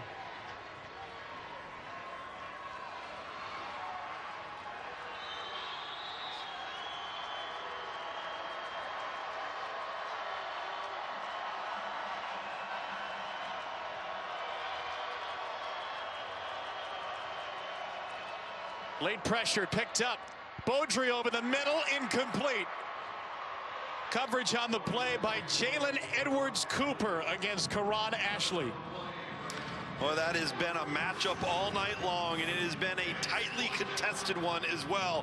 Edwards-Cooper, 27, you see there.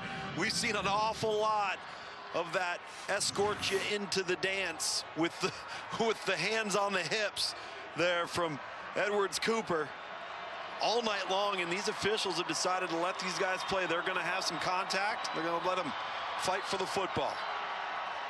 4th down and perhaps the season for West Florida. Beaudry pressured, steps away, down the field he goes, and Grant had the football but lost it. Oh, he nearly snatched it away for West Florida.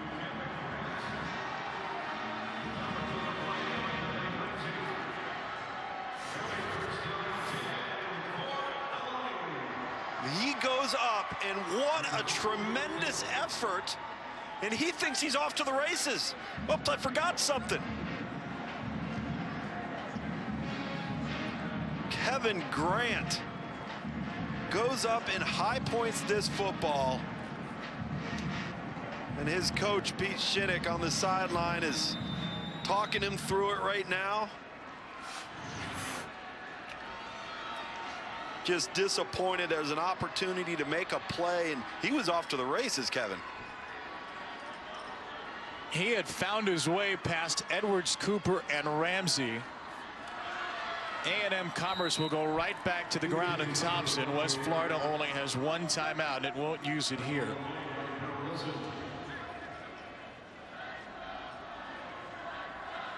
Folks, don't forget you want to tune into ESPN 3 after the game for the post-game trophy ceremony immediately following this national championship. At the moment, it seems it'll be Commerce's. It's certainly theirs to lose, although this game has featured quite a few twists and turns. First down might all but ice it. Back to the ground in Thompson. fighting his way forward, and he'll be stood up 2 yards shy of a first down. Tonight on SportsCenter at 11:30 Eastern on ESPN. A deep dive into the AFC playoff picture. The Chargers and Chiefs just down the road with a Saturday night showdown. We'll hear from Carmelo Anthony on his return to New York. And the best of the best, the top 10 plays from college football this season. SportsCenter 11:30 Eastern on ESPN and the ESPN app.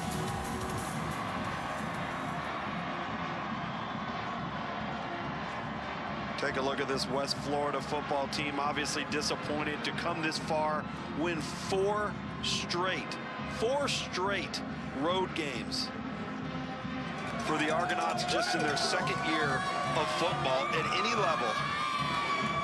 Their head coach Pete Shinnick, their staff down there outside of Pensacola, Florida, building something that's going to be a lot of fun. You've got a great recruiting base.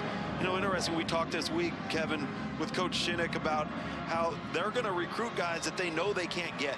Establish relationships, so when that player does go on somewhere else, if things don't work out, they know they've got a place to come to.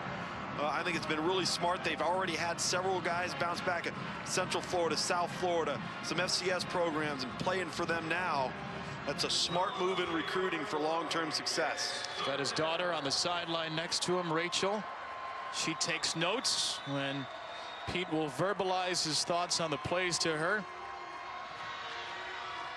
The Shinnick family was happy to make this move to Pensacola. It's been a magical run, and it looks like it might come to an end right here. E.J. Thompson, after the final West Florida timeout, has a first down, and Colby Carthel knows just how close he is to tasting victory. No, I asked Colby Carthel, the head coach at Texas A&M this week, I said, given your footprint, what you've accomplished, are there any administrative goals towards moving this program up to the FCS level? He said, absolutely not. We have a motto around here. It's called best in class. We want to be the best there is in our class of division year in and year out, not just compete for the conference championship, compete for national championships.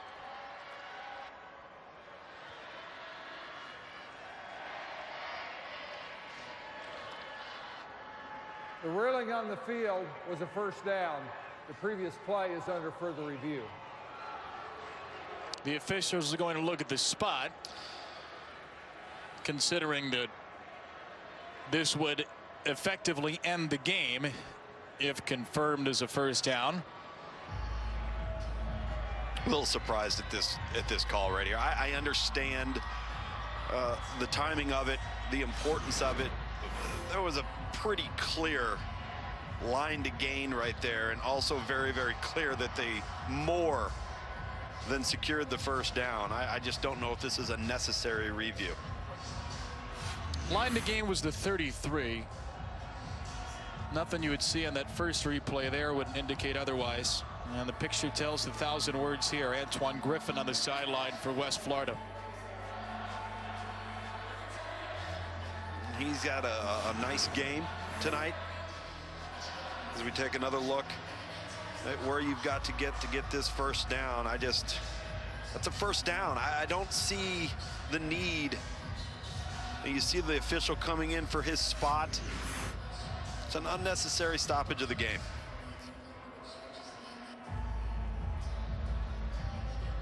It's going to be kneel down time once this is confirmed, as we assume it will be, for Texas A&M Commerce, a school that has never won a national championship in football in Division II. After further review, the ruling on the field stands. First down. Colby Carthel and Luis Perez.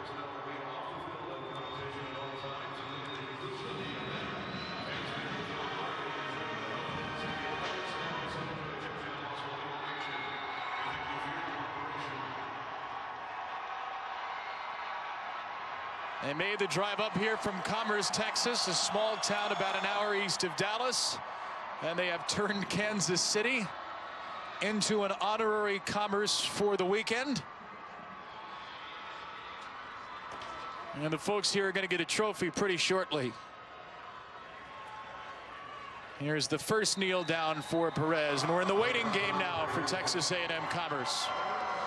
I'll tell you what, gentlemen, this crowd from Commerce has brought it. They've been really loud. They've had the energy from the first whistle. It's a 490-mile drive back to Commerce, but every single one of them will have a smile on their face. And let me tell you what, the players here, Lugs, you mentioned in the beginning of this game, this is a championship game. It doesn't matter if it's Division I, Division II, Division III. These guys have been together, a lot of them for 4 or 5 years, have sweated it out each and every fall camp. The stakes are as high as they possibly can for this type of athletes as the coach feels it right now. Yeah, you see the Gatorade dunk, and Coach Cartel throws the Gatorade jug up in the air, and you're right, Pa. I don't care what anybody says. It's hard to win a national championship. It's hard to get to the playoffs, let alone have to win 3 or 4 games on the road to get there and then come to Kansas City and beat a good West Florida team. They turned the ball over 4 times and are going to win this game by 10 points. It's time for one more knee from the best player in Division II football this year, Luis Perez. Not a down of high school football. He's a national champion. Colby Carthel and the Texas A&M Commerce Lions, national champions in Division II.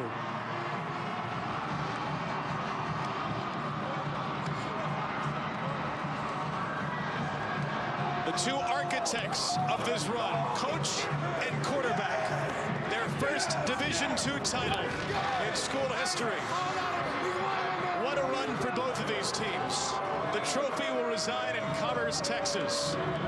37-27, your final score for Paul Carcaterra, for Tom Luginbill, our entire crew. This is Kevin Brown. Good night from Kansas City, Kansas. Let's send you to Kansas City, Missouri, the Sprint Center, and the NCAA Women's Volleyball Championship. Paul Sunderland, Karch Garai, and Holly Rowe will take it away.